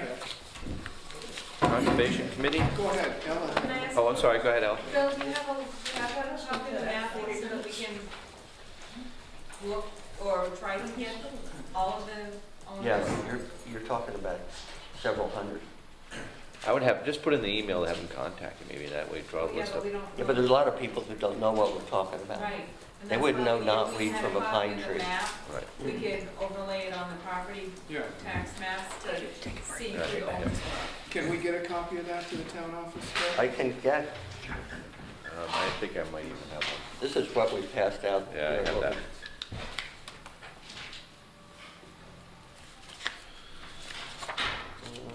Yeah, that's If the you can one. email that, so See. we can print it on telephone. You can't print it in color though. But you can email it You though. can now? We can go. Yeah, we got color now. And PDF them. I can't scan them color, I can, if he emails them to me in color, I can print them on my, which is color. Great. All right. Thank you, Bill. And everybody. I'll for your still input. email you. Okay. Do you need these back? No. Not good for Bill to come back. How are you? Good. Wait for Bill. And I'll try to be really, really quick. So you guys can get home tonight. Well, we knew we had issues that we talked out. Absolutely, and that's fine. But I was telling Bill, I said, we should probably think about when we have 5 Tuesdays, 5 Thursdays in a month, just doing the first and third and fifth. We just got a marathon tonight. What is today? Is it the first Thursday? First is the first one, but last month we had 5 Thursdays. We could have had it. Oh, last one, not this one. Yeah, yeah. I mean, in hindsight, I mean, it only happens a couple times a year, but Yeah, right. it's better than being here till midnight. Yeah, squeeze another meeting in even somewhere. You know, I mean, Make even your if it's a life- shorty, it's better than Yeah. 2 long ones like this. Well, if we don't get through this agenda, it's not like we have to have it on Thursday. Or we can do that next week. I have nowhere to go, but I mean, Martha, right? She's bleeding to death over there from giving blood today. I was wondering what the heck you got on your elbow there. Was that just a little extra support for all the blood loss? Actually, on this, I'm not going to ask you guys to act on anything. Oh, good. Good. But there's a third issue, and I see it's also on number something else, but maybe we can just bump it along. Yeah, we do 2-for-1 sale. So I came here, well, quickly, we had a member step down from the Conservation Commission Correct. last meeting. And we have one letter of intent in. He's an AMC member. He has a background in forestry. He'd be awesome on the Conservation Commission. So that's the only thing I'm asking you to act on, is maybe appoint a new member to the Conservation Commission. And this is Since the letter of interest that has come before us before, the gentleman. Tom Seidel, I think is his name. Yeah. And Did we have that on the agenda already? It's lower on the agenda. but Jess Wilson had stepped down just at our last meeting, and she, I believe it's 13A, John, if Okay. you want to call it, there's a, like so many young families, they can only afford a home in Bartlett, not here in Jackson, and they've moved. so that's 13A in your file, if you want to call it for the appointment paper. But I'd love you to act on that tonight, whenever. And then just quickly on these two, she's given you each a falls plan, so we don't have to act on anything, but I think you have one somewhere, Bill. There's 3 copies There's- put together in your hand, John. Oh. If you get a chance, go over this, but what we're trying to do with the falls, and we need your okay, it would be paid for by the Conservation Commission, is the biggest problem is probably around the parking lot, and the erosion is going right into the Wildcat. And there's probably 8 different paths coming off the parking lot down. We want to narrow it down to 3. We want to try to get it to look as natural as possible, the area. So keep it like it is. If we do any plantings, it would be of blueberry bushes and native things that are there. The more we could get Jay's help, the less it would cost the town. And Jay could help us by moving, he recommends, like where there's a lot of roots that Irene, surfaced, he recommends putting wood chips. Jay, if he just gives us a truckload of wood chips, we can move it around, You know, so something like that. There's a way Jay could help us out and save us a ton of money, so that we don't have to hire someone to get us wood chips, and, you know, that's something Jay always has. Greg Howard, who put this plan together, would come by and talk to Jay, and like walk back here, and he said, you know, maybe where you have some nice pieces, he's got a pile of granite back here, I know, you know, stored. If he'd let us use a piece for a walkway or to block a path or something like that, it would help us save money. But, so, he's trying to make it safer. He's trying to improve the quality of the water there because there's a lot of erosion. Trying to keep people on the rocks and not on the, you know, lawned areas. Let the lawn grow up is one of his suggestions so that people don't put blankets down. And if you walk around the falls, I don't know if you have recently, it's just very heavily trafficked. And there's 30 walk paths when 6 or 8 could do the same thing. So we're gonna improve the walking paths. And that, anything you do around the falls could get controversial because people feel so, you know, emotional about the falls. The falls are basically our town beach, the center of our town. So I know when we put wood chips down, people are going to question why. So everything we do, we'd like to, you know, get it into E-News and say, here's why we're doing it.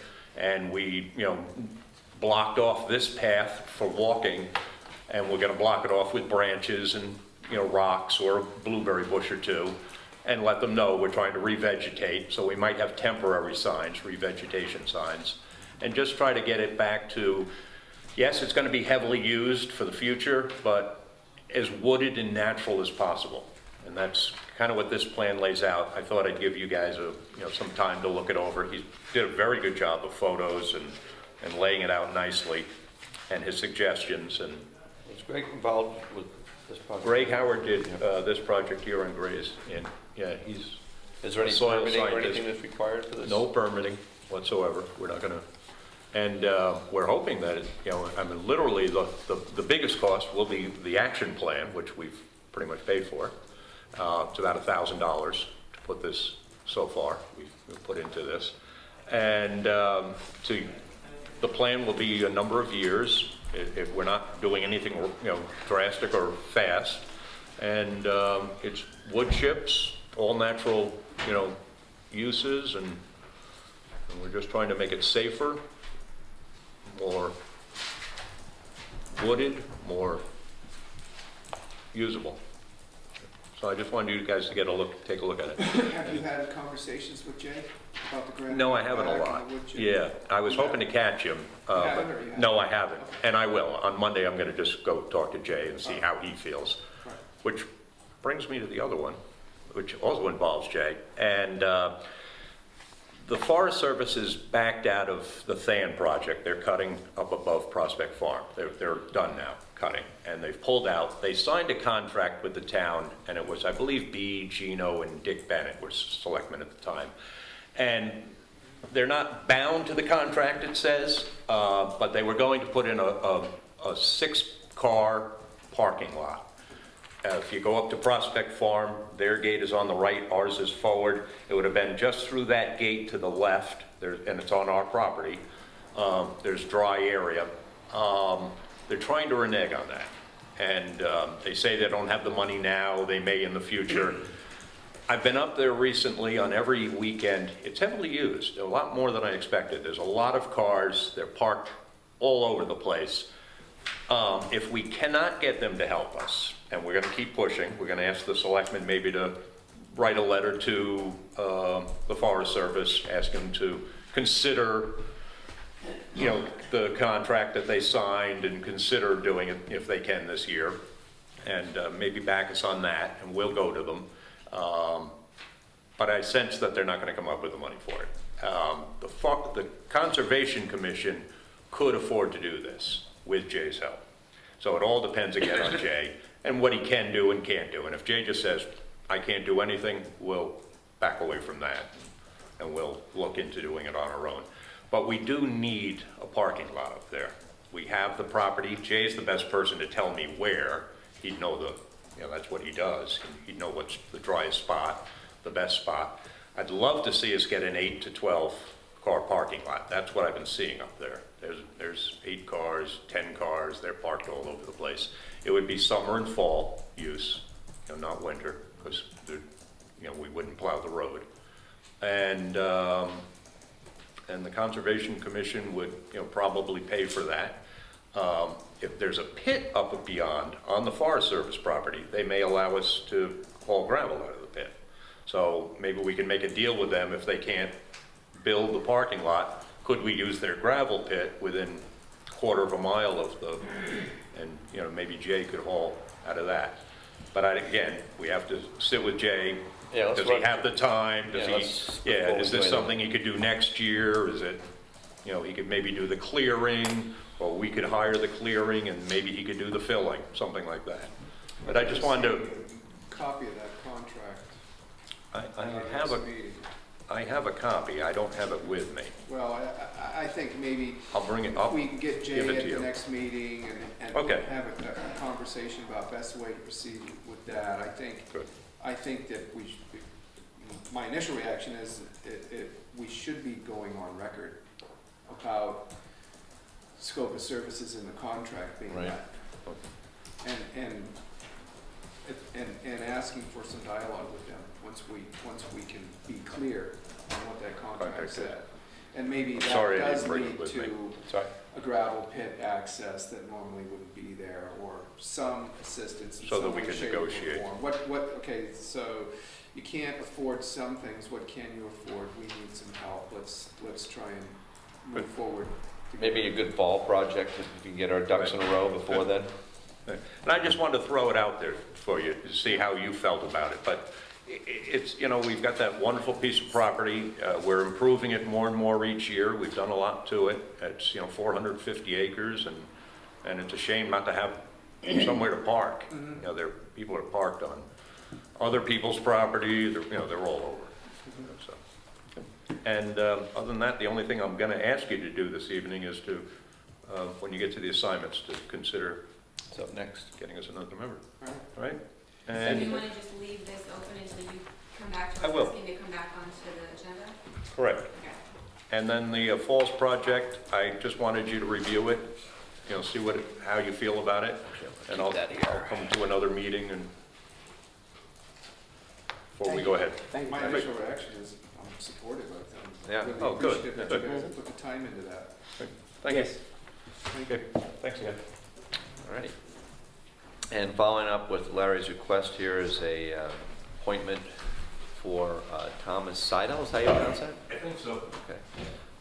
As a regular Conservation Committee member, like we said, we're just fill a vacancy due to person leaving town. So, does anybody wish to make a motion on that? So moved. Second. Any discussion? Well, I know when we talked about him, we felt he was totally qualified, but we only had so many openings. Bill? I recently got to know Tom and Margaret, and they're both on Conservation Committee. They house sat for me this past winter, and they stayed there for 3 months, and they were wonderful guests. They were very reliable young people. Thomas, a Cornell graduate. I don't know where Margaret went to school, but they're very reliable, honest. Didn't make a mess of things. Didn't burn the place down. No, they were I was pleasantly surprised. They were recommended to me by some people that I know, but I would vouch for them anytime, both of them. Any other discussion? All those in favor? Aye. Aye. Okay. Ken Kimball, come on up, please. Wildcat River Erosion. How are you? Pretty good. I'm here for Tom Perkins. I'm a board member with the Jackson Ski Touring Foundation, and the issue we have is the Wildcat River wants to leave its banks. I think most of you are familiar with this, but I did a quick I went down with Tom. Google initially. map here. Take this from your plane? Huh? Yeah, from my plane. I wish.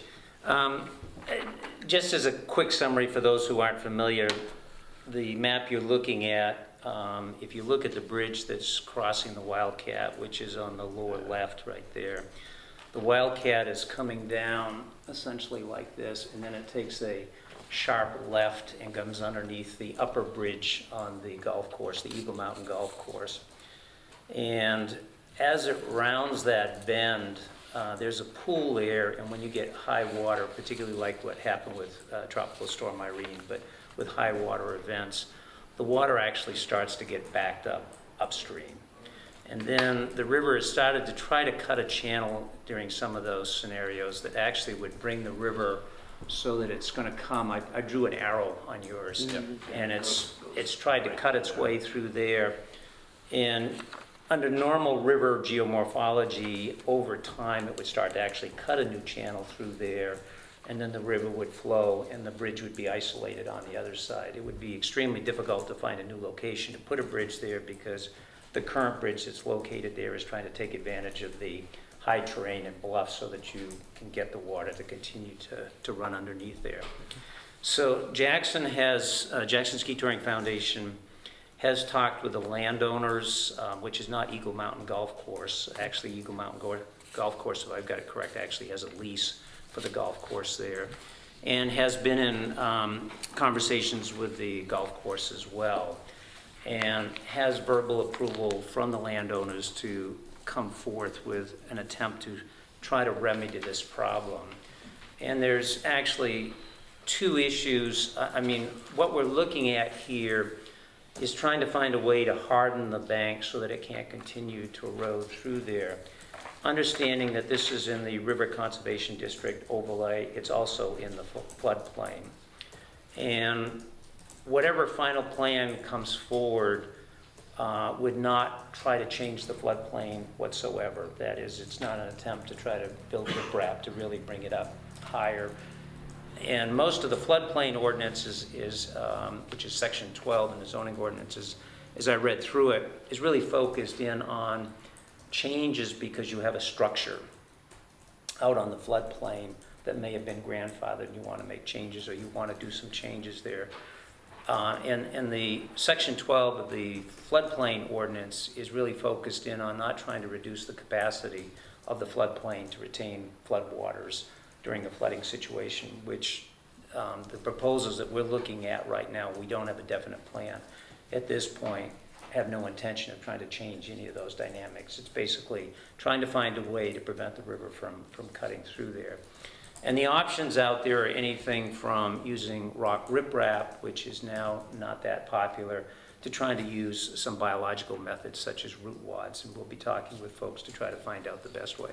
Part of the reasons why you also have that erosion there is, unfortunately, the golf course and the management of that land has removed much of the riparian forest, which normally gives you roots to help resist this kind of erosion. There are no trees along that bank. There's a couple set way back. And that may actually be part of the solution that might be recommended in the future as well, is to get some trees in there to get some natural root structures to help hold the soil and give it greater resistance. That area right there is losing trees from beavers right now. Yeah, well, Do you have anything to say about that? Well, we plant trees. I mean, they're really taking a lot of those trees. There's no question that they have. Right there. And even if you have trees there, you will get natural erosion that's happening, and periodically they will fall down. That's normal river dynamics. But for all practical purposes, the harvesting that's happened there historically because of the golf course has removed 99% of the riparian forest that historically would have been there. The two things that I just wanted to bring forward, we've read through Section 5 of the River Conservation District. We don't believe that this is in conflict with any of the River Conservation District. And I know the question came up also about the fact that the Wildcat is in the National Park Service Wild and Scenic Program. And my understanding, partly because I was involved in that a long time ago, is when the river got designated into the Wild and Scenic Program, the town actually had to demonstrate to the federal government that it had an intention to also protect the river. And that was the evolution of the River Conservation District as the town's demonstration that it actually had some cards in the game as well as the federal government, since it's a bottom-up kind of designation as opposed to a top-down. That is, the feds didn't designate that way. The town of Jackson came and actually asked for designation during that period of time. But the one question would have is relative to section 12 in the zoning ordinance. There are actually two elements to it. There's 12.6 and 12.7. 12.6 says the Board of Selectmen shall review proposed developments to, and this is the, excuse me, section 12 is the floodplain part. The Board of Selectmen shall review proposed developments to ensure that all necessary permits have been applied for and received.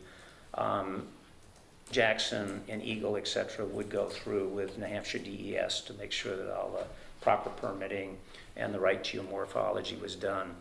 Section 12.7 says in riverine situations prior to the alteration or relocation of a watercourse, the applicant for such authorization shall notify the Board of Selectmen and the Wetlands Bureau of the New Hampshire Department of Environmental Services and submit copies of such notifications to the Zoning Board of Adjustment, in addition to the copies required by RSA 482A3, which we would do. Further, the applicant shall be required to submit copies of said notification to these adjacent communities as determined by the Board of Selectmen, including notice of all scheduled hearings before. The question is whether we need to go through this second step, because much of what is being proposed here in the zoning for the floodplain is really about changes to buildings and so on and so forth. And this is just simply an attempt to try to use... Repair, basically. To repair and to maintain. So that's really why you're here, to talk about. Actually, two things. One, to alert you that we're looking at this issue. We obviously will come in with a plan. And if you have any feedback now, because we will have to contact the folks who have greater expertise on geomorphology. I mean, I have a good understanding of it, but obviously you want the proper people to look at it and come up with the right design. In part because if you harden there improperly, you're just simply sending the force down to the next corner. You can actually see that it's eroding at the next corner already. So you don't want to super harden it. You actually want to make it so the river can get out and still continue to flood, but you don't want it to be able to cut its way through. And that's where the engineering design is necessary. So if you've got thoughts on that, but there's also the procedural question here of how many permits and how far we have to go, particularly of notifying a lot of folks, because this is not a building, a change in structure, et cetera, which is the normal reasons why you'd be going to the ZBA. And who, well, it may not be appropriate, but these are private landowners that have leased it to the Eagle Mountain Golf Course? That's correct. And who would be funding the work? That will probably be funded jointly by the golf course and Jackson Ski Touring Foundation. We're not coming to the town asking for funding. Correct. Yeah. Yep. Okay. Larry? We're going to, the members of the Conservation Commission have gone down and taken a look at it. It is, they probably do need to do something there soon or in the near future. Our thought was that, it's DES who's going to make any decisions, what they can do or what they can't do. And they're going to go to them, but it wouldn't hurt for the Conservation Commission and the Selectmen to write a letter stating, that was our thought, just that how important the Jackson Ski Touring is to our community, and so is the golf course. And the Wild and Scenic designation, it's Brian Johnston over at the Forest Service who deals with that. But that area is considered the scenic of the Wild and Scenic. Wild is up past Prospect Park, so, and based on that scenic designation, it's just for golf courses, falls use, beaches, recreational reasons. And so, it couldn't hurt for us to send along a letter to the DES with the selectmen backing it at some point and just stating that, we feel this is vital to the community because of Jackson Ski Touring and Eagle Mountain Golf Course, how vital they are. So. That certainly can be accomplished.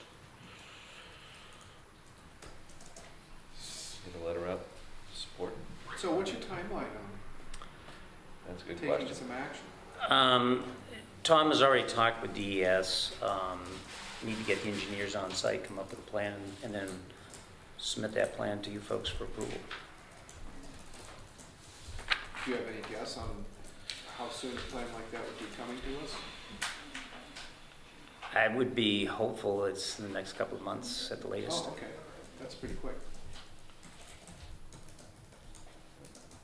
Like I said, it's not immediate, but it's certainly something we need to address, I Right. think. You're looking to get the work done. It looks like somebody's already plugged up a little bit of that Yeah. previous attempt to have erosion already. I don't know who did it, but, Very good. right, Questions? thanks. Okay, I'm good. Thanks. Thank you, sir. Thank you. So we're gonna have to figure out, really take a good, close look at 12.7 for this project, it sounds like. Mm.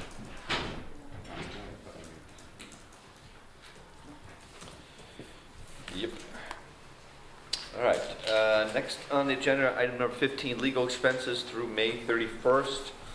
I neglected to bring this up. A citizen asked me to do this every month, and I forgot last month, but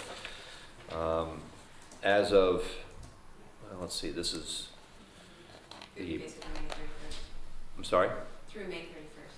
Through May 31st? May 31st, Benish's legal fees occurred by us is about $2,800. Funicella's approximately the same thing. Again, we don't get it knocked out by individual case, so sometimes they're lumped together. For example, if they're answering an email or doing a consultation, they might cite both cases in the same billing period because it was the same day. So it's really hard to actually break it down to exact dollar numbers. But that's, oh, and I had Shaw was $105 for this billing period. So what we're going to do is eventually break it down for the whole year, and 2013, 2012, we're going to work backwards to get totals a little more accurate. But again, they're going to be rough just because of the nature of which they bill. So that's kind of status on that. Scott, Water Precinct, please. How are you? How are you? Good to see you. I haven't seen you in a while. See you guys. So I'm here for the evening, Bill. I just met Bill yesterday. He was at the site with us on the thing I had come to talk to you guys about. Excuse me. The Water Precinct, or the commission has asked me to come make you guys aware of a potential project we're looking at. Excuse me.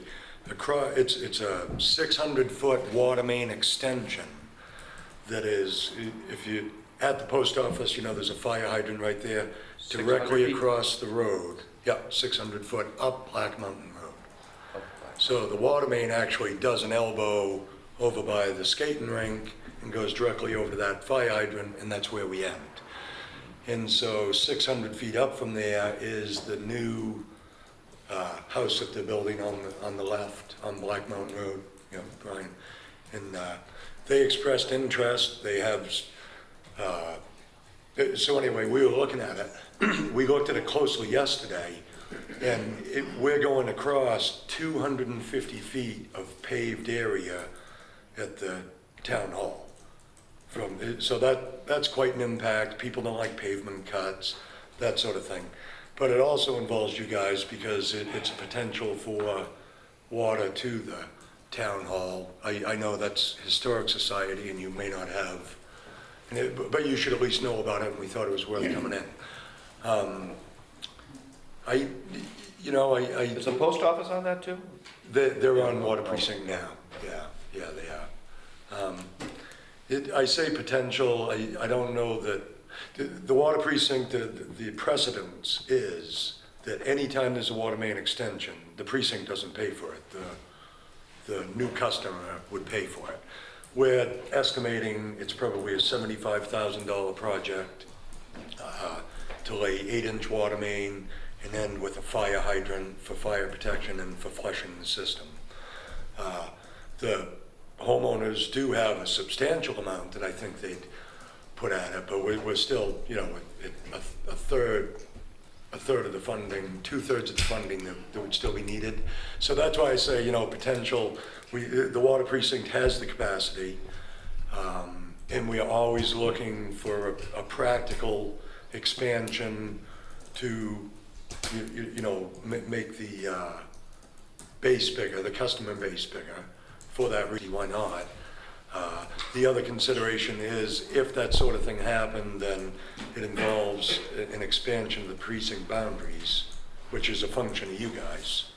Typically, 10 voters inside the precinct sign a petition, gets it on the warrant, and then you guys consider it and decide if it happens. Goes on the town warrant. Yeah, no, it goes on, right, it goes on the precinct warrant article. I don't know legally, because you probably would want to anyway, but legally, I don't know if you have to go to the town meeting. I don't know. I think you guys have that, but you would probably want to anyway, maybe. But anyway, whether or not you guys had interest, and maybe even enough interest that anything to throw at it financially, we're looking at other abutters. Brian, again, is heading it up for the homeowner, and he's found out that some of the other in the neighborhood would probably be interested to have community water up there. There's a lot of businesses right above there. I think Christmas Farm yeah, Inn Christmas might be. Farm Inn. I mean, this is our second or third go at trying to, offer it to them. And I'm not really sure. I think Brian has had some correspondence with them, but it's gone both ways. 3 years ago, we were supposed to enter into a feasibility study with them, and you remember that's when things went awry up there, and that fell through, and it's never been on the table since. New owners now. Yeah. So anyway, not to Thank you. spend, waste a bunch of time, especially if it doesn't happen, but at least make you guys aware of it, and if there's any questions at all, for sure, give me a call, or the commissioners, especially if there's any interest on you guys' part.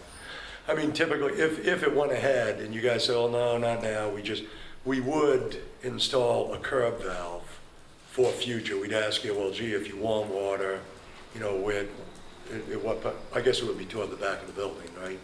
And we'd put a curb valve there for future if you did want it, but if it happens. That's it, if you have any questions. So you're gonna keep us updated somehow? If it's starting to look more likely, absolutely, yeah. It's a town building. Yeah, exactly. And you think, well, for what's going on there now, I'm sure fire protection, sprinkler system wouldn't probably be beneficial, because if the fire didn't get it, the water would destroy it. But the building itself, that's a whole nother thing. The building itself is historical. And to have fire protection would be, sprinkler system would be a great thing. But who knows? Okay. Thanks for coming in. Yeah, thank you. Thank you for See ya. seeing me. Take care. Joan. Operate septic. Whoop. Careful there. Don't break things now. We got 2 more committee members here, so. Oh, good. Marjorie Furlong and Alicia Hawks. We have good news. Yeah, and Burr's here also. I sent an email, so you should be aware of it, that Fritz Kopel of Yep. Wentworth has generously offered an easement for a septic system for the old library. That's okay, it doesn't matter. Oh my God, good. Yeah, I've yeah. been sitting for 2 hours. How do you think we feel? We're really excited about it. He has basically 3 conditions. One is that the town reimburse him for the drafting and recording of the easement, and his attorney is going to do it. That the easement be for the minimum period the state of New Hampshire will allow. And I'm not quite sure what that time is. We'll have to work with the state. It could be 25 years, it could be longer. But that will be sorted out from DES and what they require. And that if the proposed system is not constructed within 4 years, that the easement's null and void. So it gives us a time frame to do it, but it's not forever. It's an opportunity for now. It's a very generous offer for him. He is the next closest person. The church does not have an area where we could put anything on. So those are the conditions. I have drafted a letter. He's asked that the selectmen acknowledge his easement and before he sets his attorney on it, that we've agreed to the conditions. You got 3? I got 3. Oh. Nice. I got 3. It's just a draft. I didn't know if this would help ease things along. Attached is what the proposed system looks like. And Burr's here if you have any questions about the proposed system, where it is on Fritz's land. Once we get your okay, we obviously have to go talk to the church. We've been waiting till we had a specific plan before we brought them on board. I did talk to Joyce Allen, who's president of the Chapel Association, so she's aware that we've reached this point and that we'll be coming to them very shortly. And hopefully if you people are on board, you can come join us, because this is a town-owned building, so ultimately you're the representative of the town. We'll try and move this along as quickly as we can, but this is where we are, and as I said, we're very excited about it. Good thing. Quite a run there, Burr. That pipe. It is quite a Well, run. the other challenge is the church, won't allow us to cut the pavement either, so you're kind of running around the parking lot and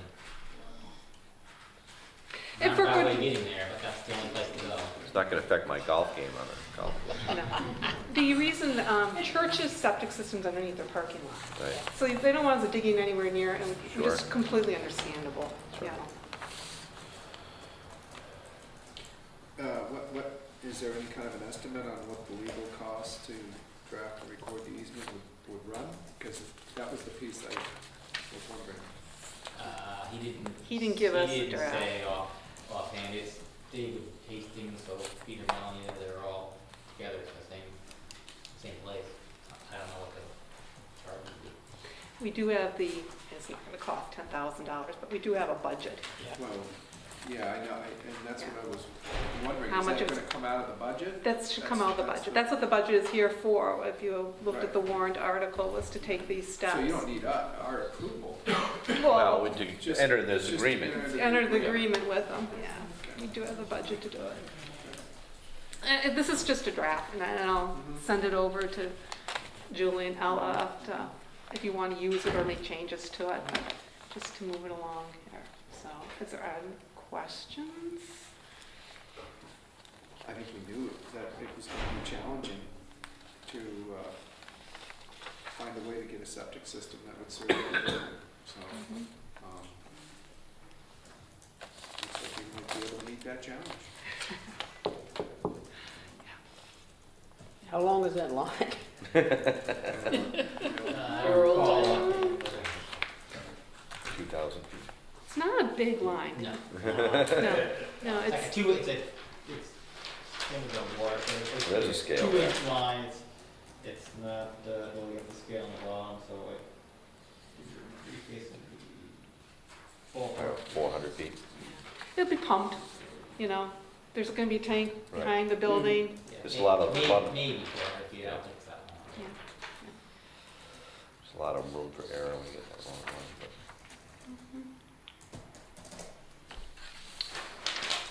Well, I think you've certainly done your research, and I would imagine that's really the This is best it. option out there. This is the option out there, because we looked at holding tanks, the state won't let us do them.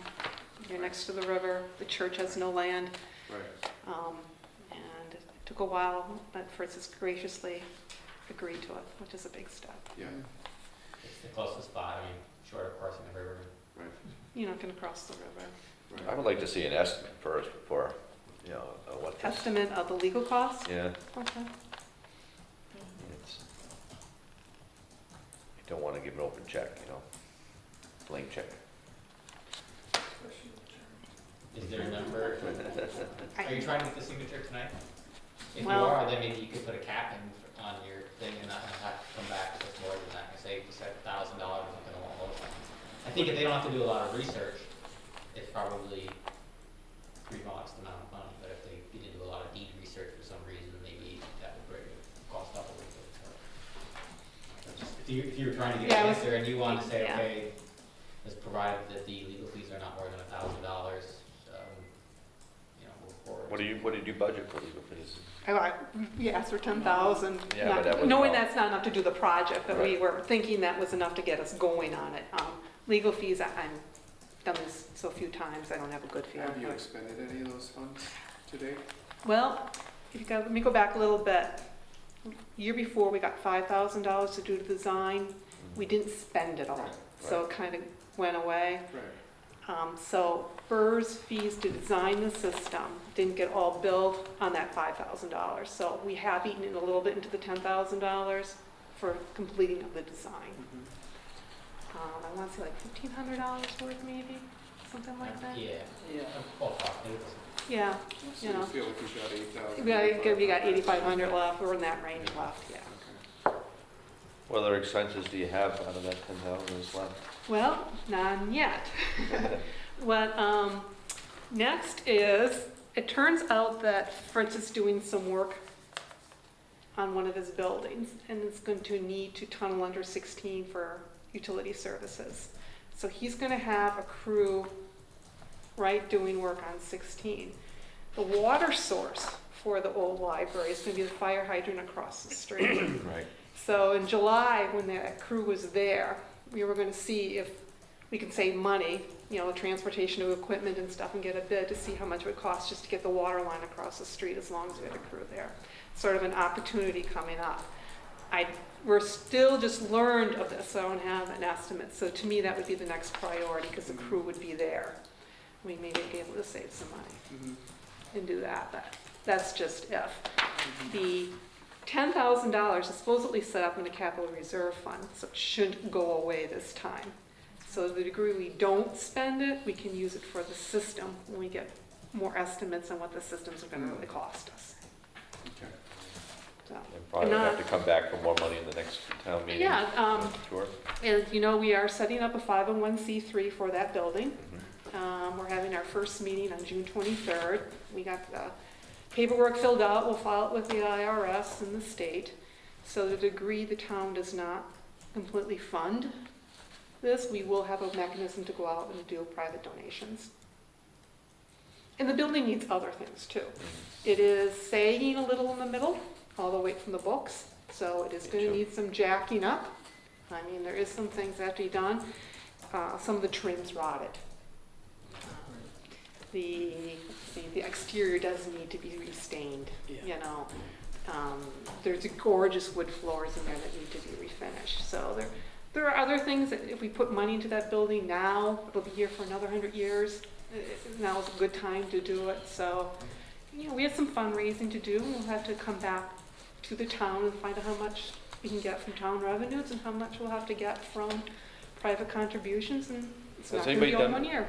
Has anybody done a building inspection of it to see if it's, you know, like sills are good and things like that? If you got. Well, we had Maureen. We had an architect in there. We've had Mike Weeder in there.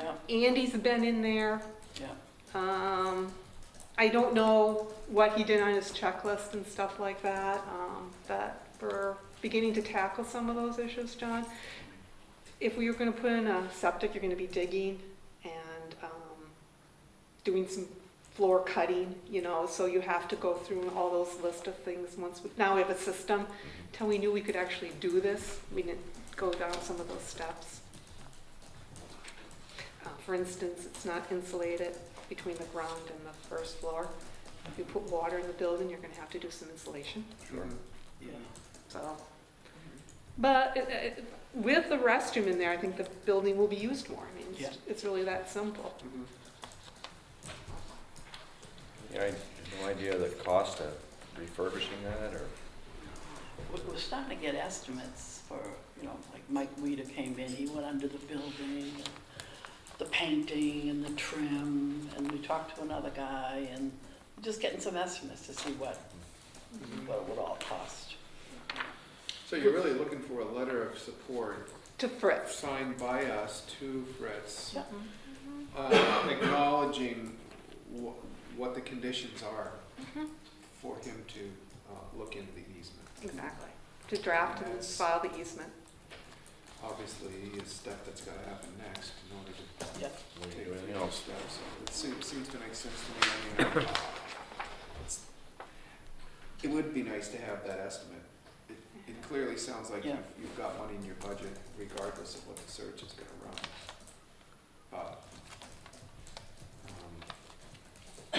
Well, I will send that to you if you want to put in an up to amount. That's fine. I will try and call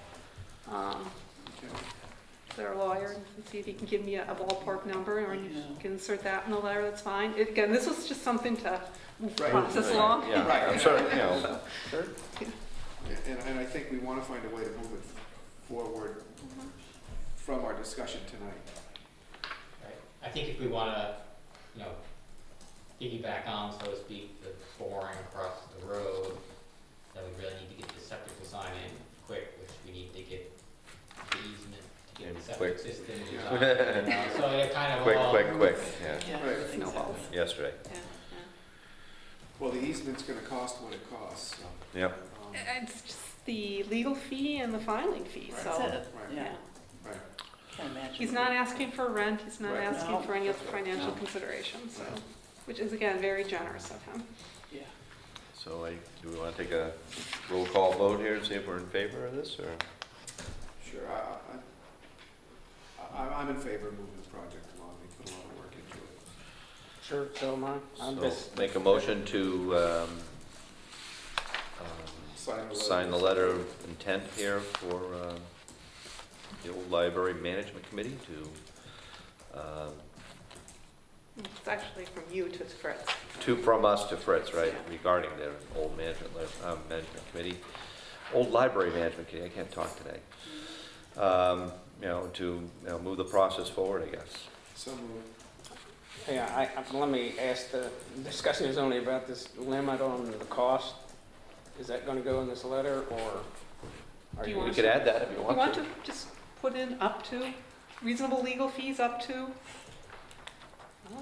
$1,200? I just rather than be surprised that somebody says, oh yeah, it's $80,000. No, that's fine. I know it's not gonna be, I just, That's fine, that's a very good point. I try to think of things, I just put in up to and modify the letter. and if it's not enough, then you come back and say they need $200 more or something, that's fine. Okay.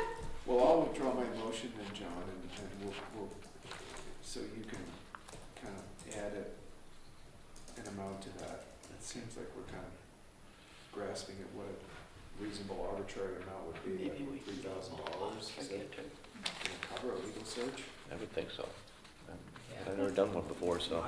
I would put it over 2, just to be safe, because I ran into problems with my house, they couldn't find somebody and had to search, and it went around $2,000. So, you know, Put have in it for you. 2,000. Yeah, put in 2,000 and we move the process. If it's not enough, we'll come back. Okay. I appreciate it. You have the budget, the money already budgeted, so it's in the Yeah. capital.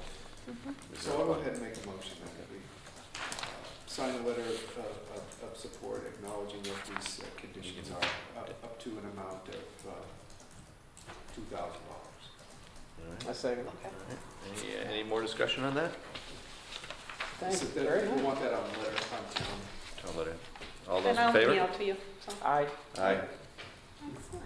Thank you very much. If you have any Right. questions, and if you would want to join us when we approach the church as town representatives, we will let you know of the meeting. It's helpful. Thank you. Thank you very much. Alrighty. Thank you, folks. Number 18, board appointment forms, and we just need to sign these, right? These have already been approved. I do have deputy health officer appointment form. Tom could not stay. Okay. Andy, I think you have the information there. Andy has agreed to be his deputy. Andy Chalmers? Yes. Okay. Sean Bergeron, we asked him, he does not want to continue to do it because of his appointment to the state board of something. Right. So, Tom suggested Andy, Andy agreed to be his backup. There are a couple of times when Tom is going to be out of town and Andy would be the backup. So, not that we're having to do anything, but Tom did give us the form and you would just need to sign it, and I would get Andy to sign it next week when he comes back. Deputy Health. Health Officer. Yep. Deputy Health Officer, Andy Chalmers. Do we need a motion to sign up? Probably would. So I guess I need a motion to elect Andrew Chalmers, or appoint Andrew Chalmers as Deputy Health Officer in, for the town of Jackson. So moved. Second. Any discussion? All those in favor? Aye. Aye. And then the other ones here are just the ones we voted on last week, right? So we're just signing these? Yes. Now, what about Margaret here? We're leaving her out because she moved, right? Is that the one? No, that's the other one? Yeah, you Okay. did, don't do that. Okay, I thought that was, She hasn't been sworn in yet, okay. so that's why hers is totally blank. I think there were 4 that were totally blank because they haven't been in to swear in yet. The rest have. The rest have all been in.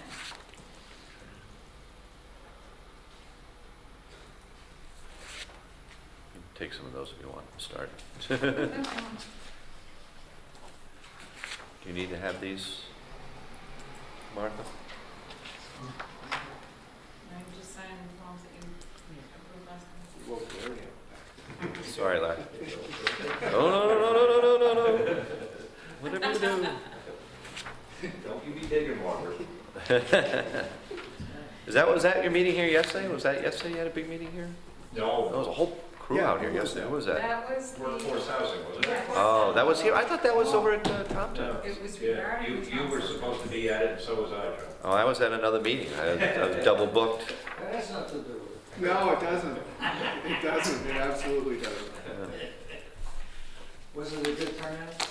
Yeah, there was a lot of people here. What do you think? About standing room, like, Yeah. I figured that. actually, I'm very interested in how. Sign your life, wife. Yeah, there was quite a few people here.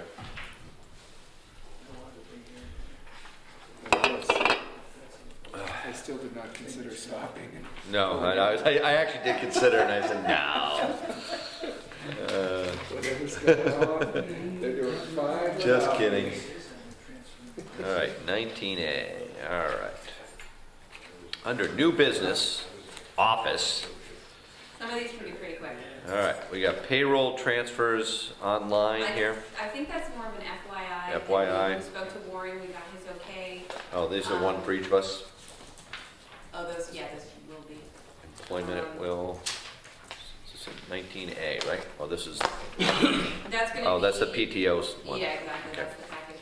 So 19A, payroll transfers online, is just an FYI that we're gonna go ahead and pursue that once it was okay. Okay, Also, we were told that there are no fees for that, so that's just an FYI. As far as the check signing process, we've gotten a lot of information, but what it boils down to is, I guess with your approval, will go from requiring 3 signatures to just 2. It would be a treasurer and 1 select person, so I guess you need a motion for that.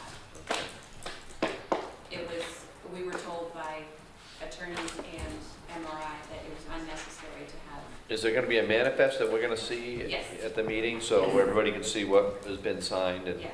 Okay. And there is also a new, I don't have what the codes are, but there's supposed to be a new law coming through that you can also sign checks and look through invoices in a non-selected meeting, which is not considered doing business. Yeah, outside of one place, and I'll show you guys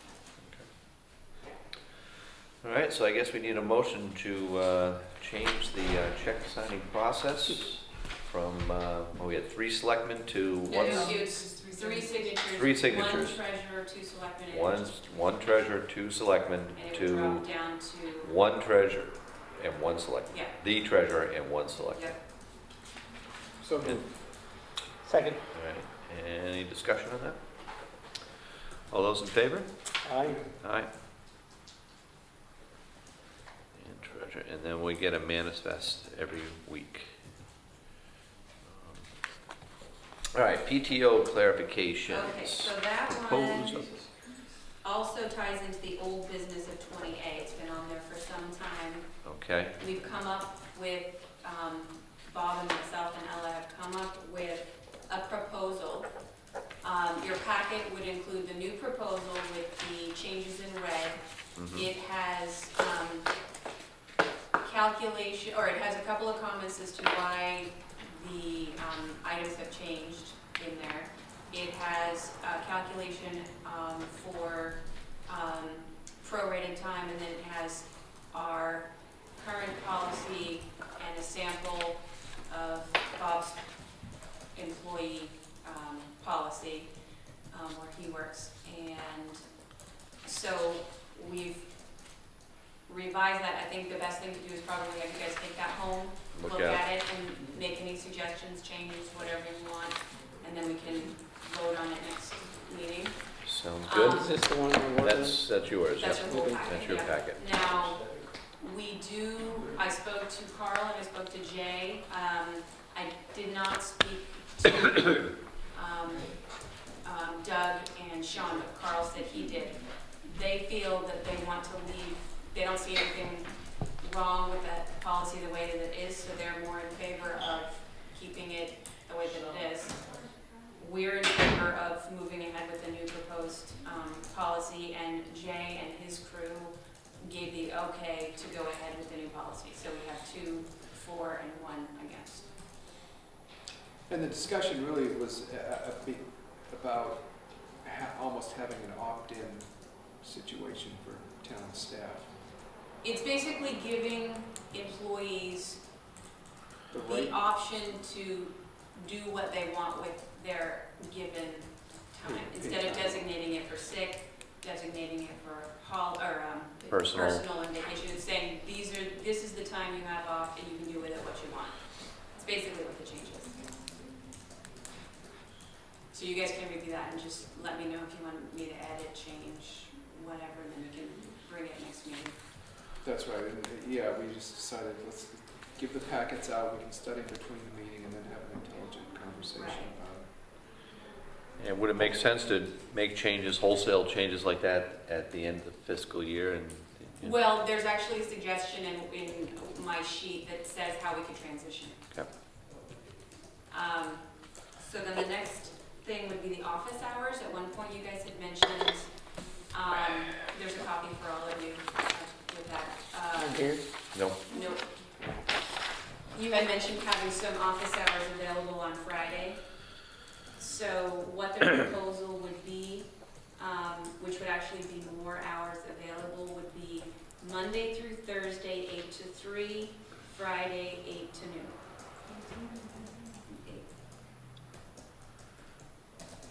With no closure With, during yeah, lunch. with no closure during lunch.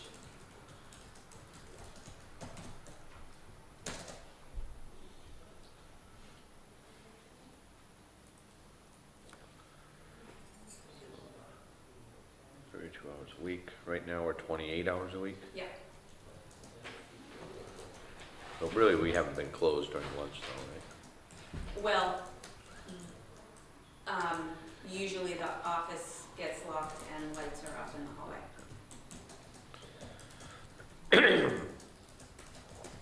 Which it's second nature for the clerk's office to do that when they close the office, to close up for lunch, because that's what they've done in the past. And every time I leave unlocked, it would end up getting locked. So it was easier not to say anything until we changed the hours, or after they leave, we would just unlock and turn the lights back on. And we're here during that time, so we have no problem with keeping the office open. I think it's more for us to have it. Do you see a day when there's more traffic in here? The last 2 weeks, every day. I know.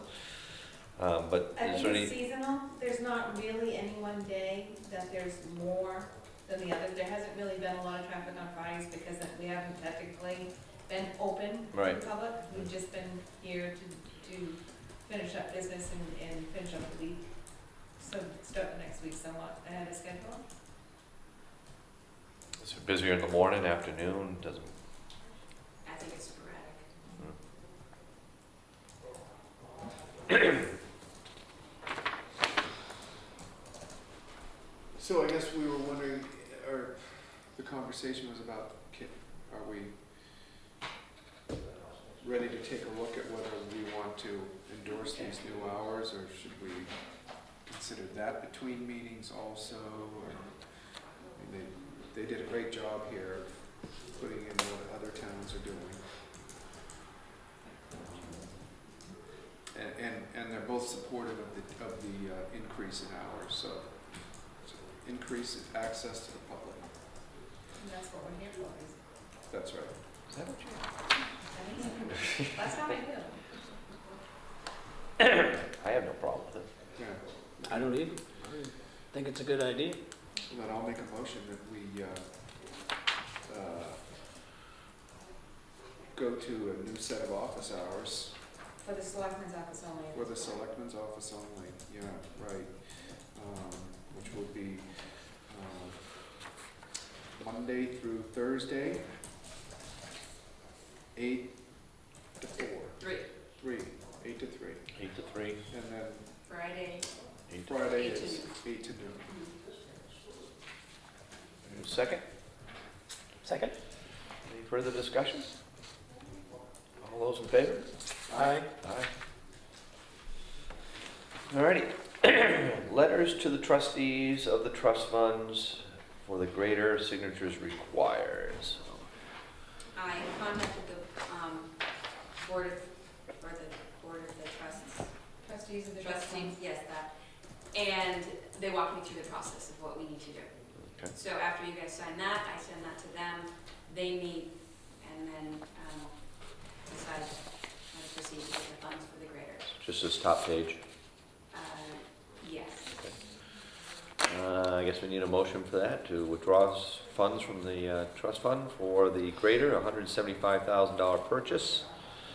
Per Article 8 of the 12/31 annual report, $50,000 for heavy highway vehicle capital reserve fund, $125,000 to be raised and appropriated to the fund, and $25,000 to be raised from taxes. And that was the Article 8. So moved. Second? All those in favor? Aye. Aye. Okay. The next item was my error, it actually needs to be in a non-public session for that. Blind exemption. Yes. Yep.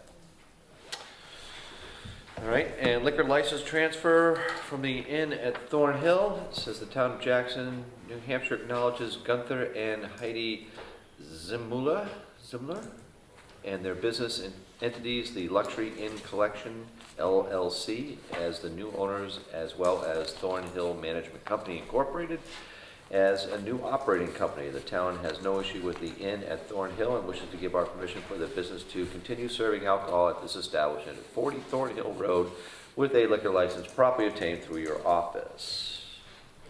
Can I have a motion to sign said letter? So moved. Second? Any discussion? All those in favor? Aye. All right, so that's going to go to non-public. Non-public, thank you. Board policy. That kind of That we already covered that one. is addressed, yeah. All right, board openings. Let's see, this was Warren's here. This is 20B. I guess the question with that is, are we continuing, since he has said that he'll stay on through March, should we still, we need to determine, I guess, if that is going to turn into a paid position versus an elected position, and regardless of that, we also need to know if we continue to look so that we're prepared come March. Well, it's an elected position. Right now, it's an elected position. If the town so chooses, at the next town meeting, if they want to make it a appointed position, they have to put that on the warrant to get the legislative body approval, which means that the treasurer would be elected for that 1 year if it passes, and then the following March, you would be able to appoint someone versus elect someone to have continuity if you want a lay person to do it. Warren's feeling is it is becoming more than a stipend position because it's the number of transactions that are done warrants more time spent in the office to process the deposits and do the spreadsheets to reconcile and verify all of the items that are happening. So that's something that maybe we do need to try to figure out if it would be better to have it as an appointed position versus an elected, so that we do have qualified personnel. But I think we also have to consider what we're gonna do for the next year, because Warren said he's only gonna go through March, and no one has really come forward with interest for that position. So we know it's gotta be an elected position at least for 1 year. Right, so do we go ahead and continue looking for interested parties now, so that come March we're prepared? Because the elected position has to be a town resident. An appointed position is not necessarily a town resident requirement. But it should be stipend. Is it stipend now? It's stipend now, it should be, I believe, with the number of hours. What, that do you want the is stipends? It's 5,000. 5,000 per year. 5,000? Yeah. He gets the big bucks. It's here a lot more. So, your question about who do we look for now, are you looking for someone to run for election? Is that what you're looking for? Well, and or be kind of trained now, I guess. I mean, I don't know how exactly that I works. thought you said he didn't want anybody. He doesn't want a deputy. But Well, he would what's be the willing difference between somebody that's training with them? They would learn how he does the process right now to keep the Yeah. checks and balances. But they wouldn't have any authority. They wouldn't have any authority. And is the presumption is that person would then, Run for election for the Run next for election. Right, because right now we don't know who is going to take that position over, and he has agreed to stay on through March, but then will not be. okay, so you're talking about posting, I mean, I'm trying to figure out where you're going with this assisted. Well, that's what Are you- we're looking for your input on how you Well, want to do it. okay, all right, then I'm asking you guys, are you saying you want to post for a pre-treasurer? Is that kind of what we're looking at? Somebody's going to run for election? We want Frank and Joe and John to decide if they want to be run for election? Or? And that's the problem. Yeah, that's I mean, how involved should we be in something that's really an elected office? And I think I'm really in line with wondering the same things that Bill is. I mean, that's not necessarily something we should be involved in at all, but I do understand it's an important position. We want to get someone qualified in there. But our role in filling that spot Wouldn't be appropriate to. would But be what happens inappropriate. come March if there's no name or no one's Right. interested? You trust the will of the voters. So someone has to be written in? Is that? Or we can change If the. no one files, there'll be write-in opportunities. And you're absolutely right. You could get somebody filling that position that's not necessarily all that qualified. Okay, so just take it off So- the opening list and wait and see what happens come. Well, I think you kind of have to. the whole, changing that to an appointed position makes a lot of sense from that standpoint, but then it also can politicize the position. So there's a downside to that as well. So the whole thing, there are ups and downs both ways. Well, my thinking of an appointed position versus an elected position, I'm an Post it, appointed Roll, person. right, post it, basically. interview, hiring committee. Right. She's an appointed position. It's not like you're gonna appoint us every single year until you decide you don't want us. Right, yeah.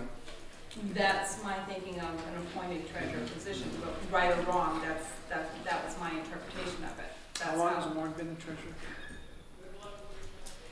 Couldn't tell you. um, Kathy, you know? Like six years. At least, Yeah. at least 2 terms, if not. Yeah, and I'm not sure how involved that position was before he got into it, or how involved it has to be now because times have changed or anything, but it stands a good looking at, there's no Is question that about it. something you want us to research surrounding towns to see how It many? would help people me. live? Just a little inquisitive. I'd love to know how many hours the treasurer of the town of Bartlett, for example, might put into that job. And, I mean, I was the treasurer in 7th grade. All I did was sit in the office and sign a check every now and then. It got me out of class, but those are the kind of things that would help me anyway. But I think Bill's questions are kind of spot on. So we don't want to start interfering with a process that really is set up now for the legislative body to make that choice. And I It's think tricky. that's why we're It's sort tricky, of yeah. putting it out there too, to let people know that this Right. position's gonna be up, and And it's they important. may want, it's an important position that they may wanna think about the number of hours that it entails now versus what it Right. used to entail. So if you have no interest, can you not at that point have some sort of vote saying, can we change this into an appointed? The RSA states you can vote to turn it into an appointed position, but someone has to be elected for that year transition And it's period. the legislative body that turns it into an Yes. appointed position. Yes. Yeah, right. I talked to Warren briefly about, because I have some discomfort signing all those checks, okay? Yeah. And, you know, I read the bills and I go through all that. So I asked him, I said, so you verify all this stuff? He said, I don't verify anything. I just make sure the check balances to the bill. That's all I do. I said, so kind of you don't know really what comes through there. It could be a check for, you know, I don't know, milkshakes. And as long as it matches, you're okay. He said, yeah. As long as it's approved by a department head. Okay, milkshakes. It doesn't mean anybody's dishonest. Right. It has to do with, the responsibility I think, at least I have, to say, I don't want to sign milkshake checks just because, God love them, Jay, I'm using this loosely. This says I'm buying milkshakes for all my guys at work, and therefore I'm submitting a bill for $25. I don't care whether you submit it or not. I don't want to sign that bill. So my question is there, if you do this treasurer thing, there's a thing with purchase orders and treasurers. There's two kind of separate functions. A purchase order clerk or person in charge of purchase orders are supposed to verify all this stuff. That's their job. The treasurer is not necessarily the one to do that. In this small town, maybe we need to say we want a treasurer who's going to do some verification if we're going to put him on an appointment and pay him. What? I just saw a fire. Oh. But I don't need an answer. I'm just making the question. That's all. Right. I'm finished. And that's totally understandable. Some towns do purchase orders for that reason, because if you don't have authorization to get it in the first place, You won't get it. you won't get it, and it won't be paid for if you order it And when do you get it. shouldn't have. Yeah. So we just need to be aware, I suppose, that we could have an issue without anyone interested in the position. Yeah, and it's good to start that conversation now. I don't know what our next steps are with that, though. Are there action steps that accompany this? Check the surrounding towns to Yeah, see what they do. okay, all right. Well, there is still, I mean, if Warren wants to possibly take on, reconsider maybe taking on a deputy to groom, I suppose, for To run for next year. Yeah. What are the odds of that, though? It sounds like he was pretty adamant about Well, that. I think maybe if you call them a treasurer intern, maybe the wording, I don't know, where they don't have any authority. They could be a treasurer's assistant versus a deputy. Well, somebody would have to step up and say they're interested. Right. But do we make that known or no, because then we'd be involved? No, we just did. Well, it might be a good idea to have a conversation with Warren. I don't know if bringing him into a meeting is the right way to do it, or for one of us to kind of liaise with him and ask him how he sees this moving forward in March, so that a position that he feels is important and is passionate about continues to have coverage. I'd like to know what his thoughts are around that. He doesn't want to leave the town high and dry. And a lot of this conversation is around that Right. risk. And So- he's already made it clear that he's interested in, passing along to Right. the next person. Right. I'm sure Warren wouldn't leave us high and dry. He would help assist whoever was brought on board in March, for sure.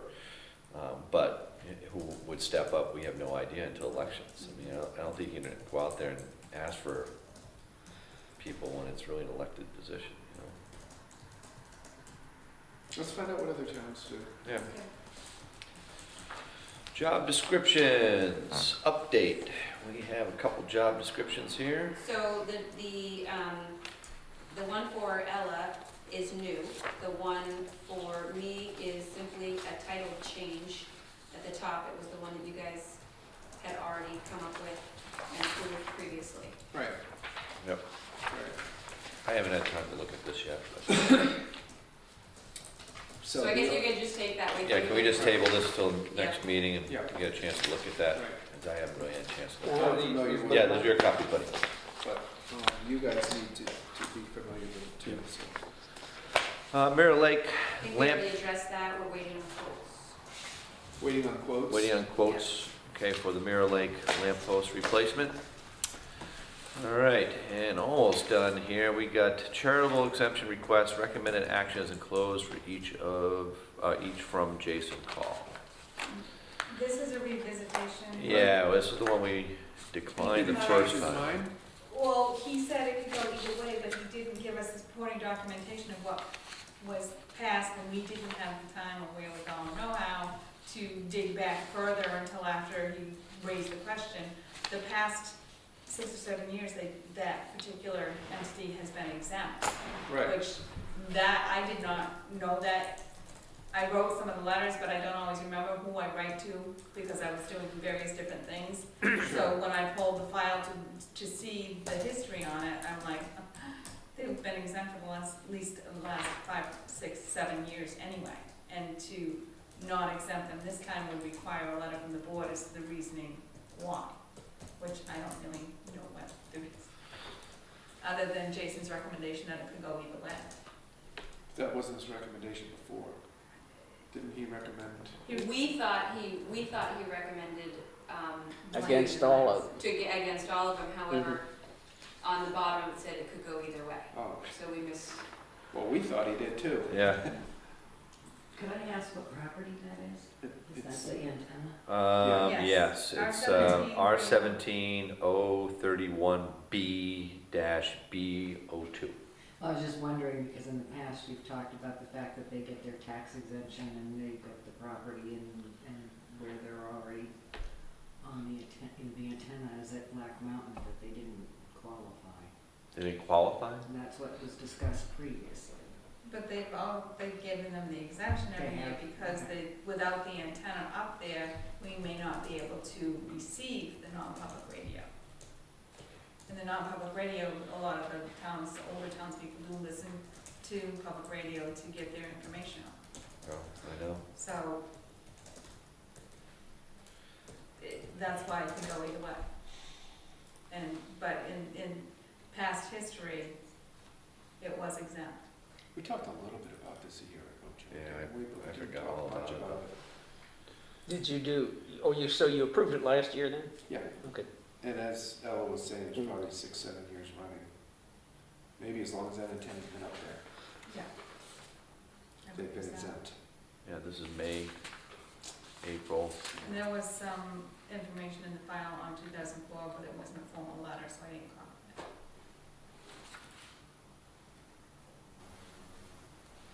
So should we take a motion on that? Sure.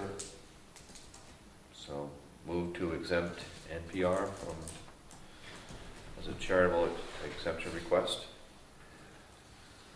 So moved. I'll second it. And I think for discussion, it's just, it makes sense to continue with the pattern that they've had every year until we have information that's better information than we've had about why they should not be exempt. It seems to be proved. Any more discussion? Do you have to do anything about the other motion that was already that approved it, or does this cancel that out? This would cancel. This would, yeah, It's a different day. Supersede, yeah. All those in favor? Aye. Aye. This is for the tower at Black Mountain. We've had longer. All right, what about this other one here? That's the same one? The recognition? I'm sorry? What did That's you all, that's the same one? All one Yeah, thing, That was okay. the whole recognition. All right, The Ray Burton thing, we already did that. Ray Burton, we already did, right? So say? So now that can be removed. Public comments, I guess. Any other public comments? All right, and we have to go into a non-public session for a exemption, blind exemption. And have a motion to do that? So moved. Second? All those in favor? Aye. Thank you all.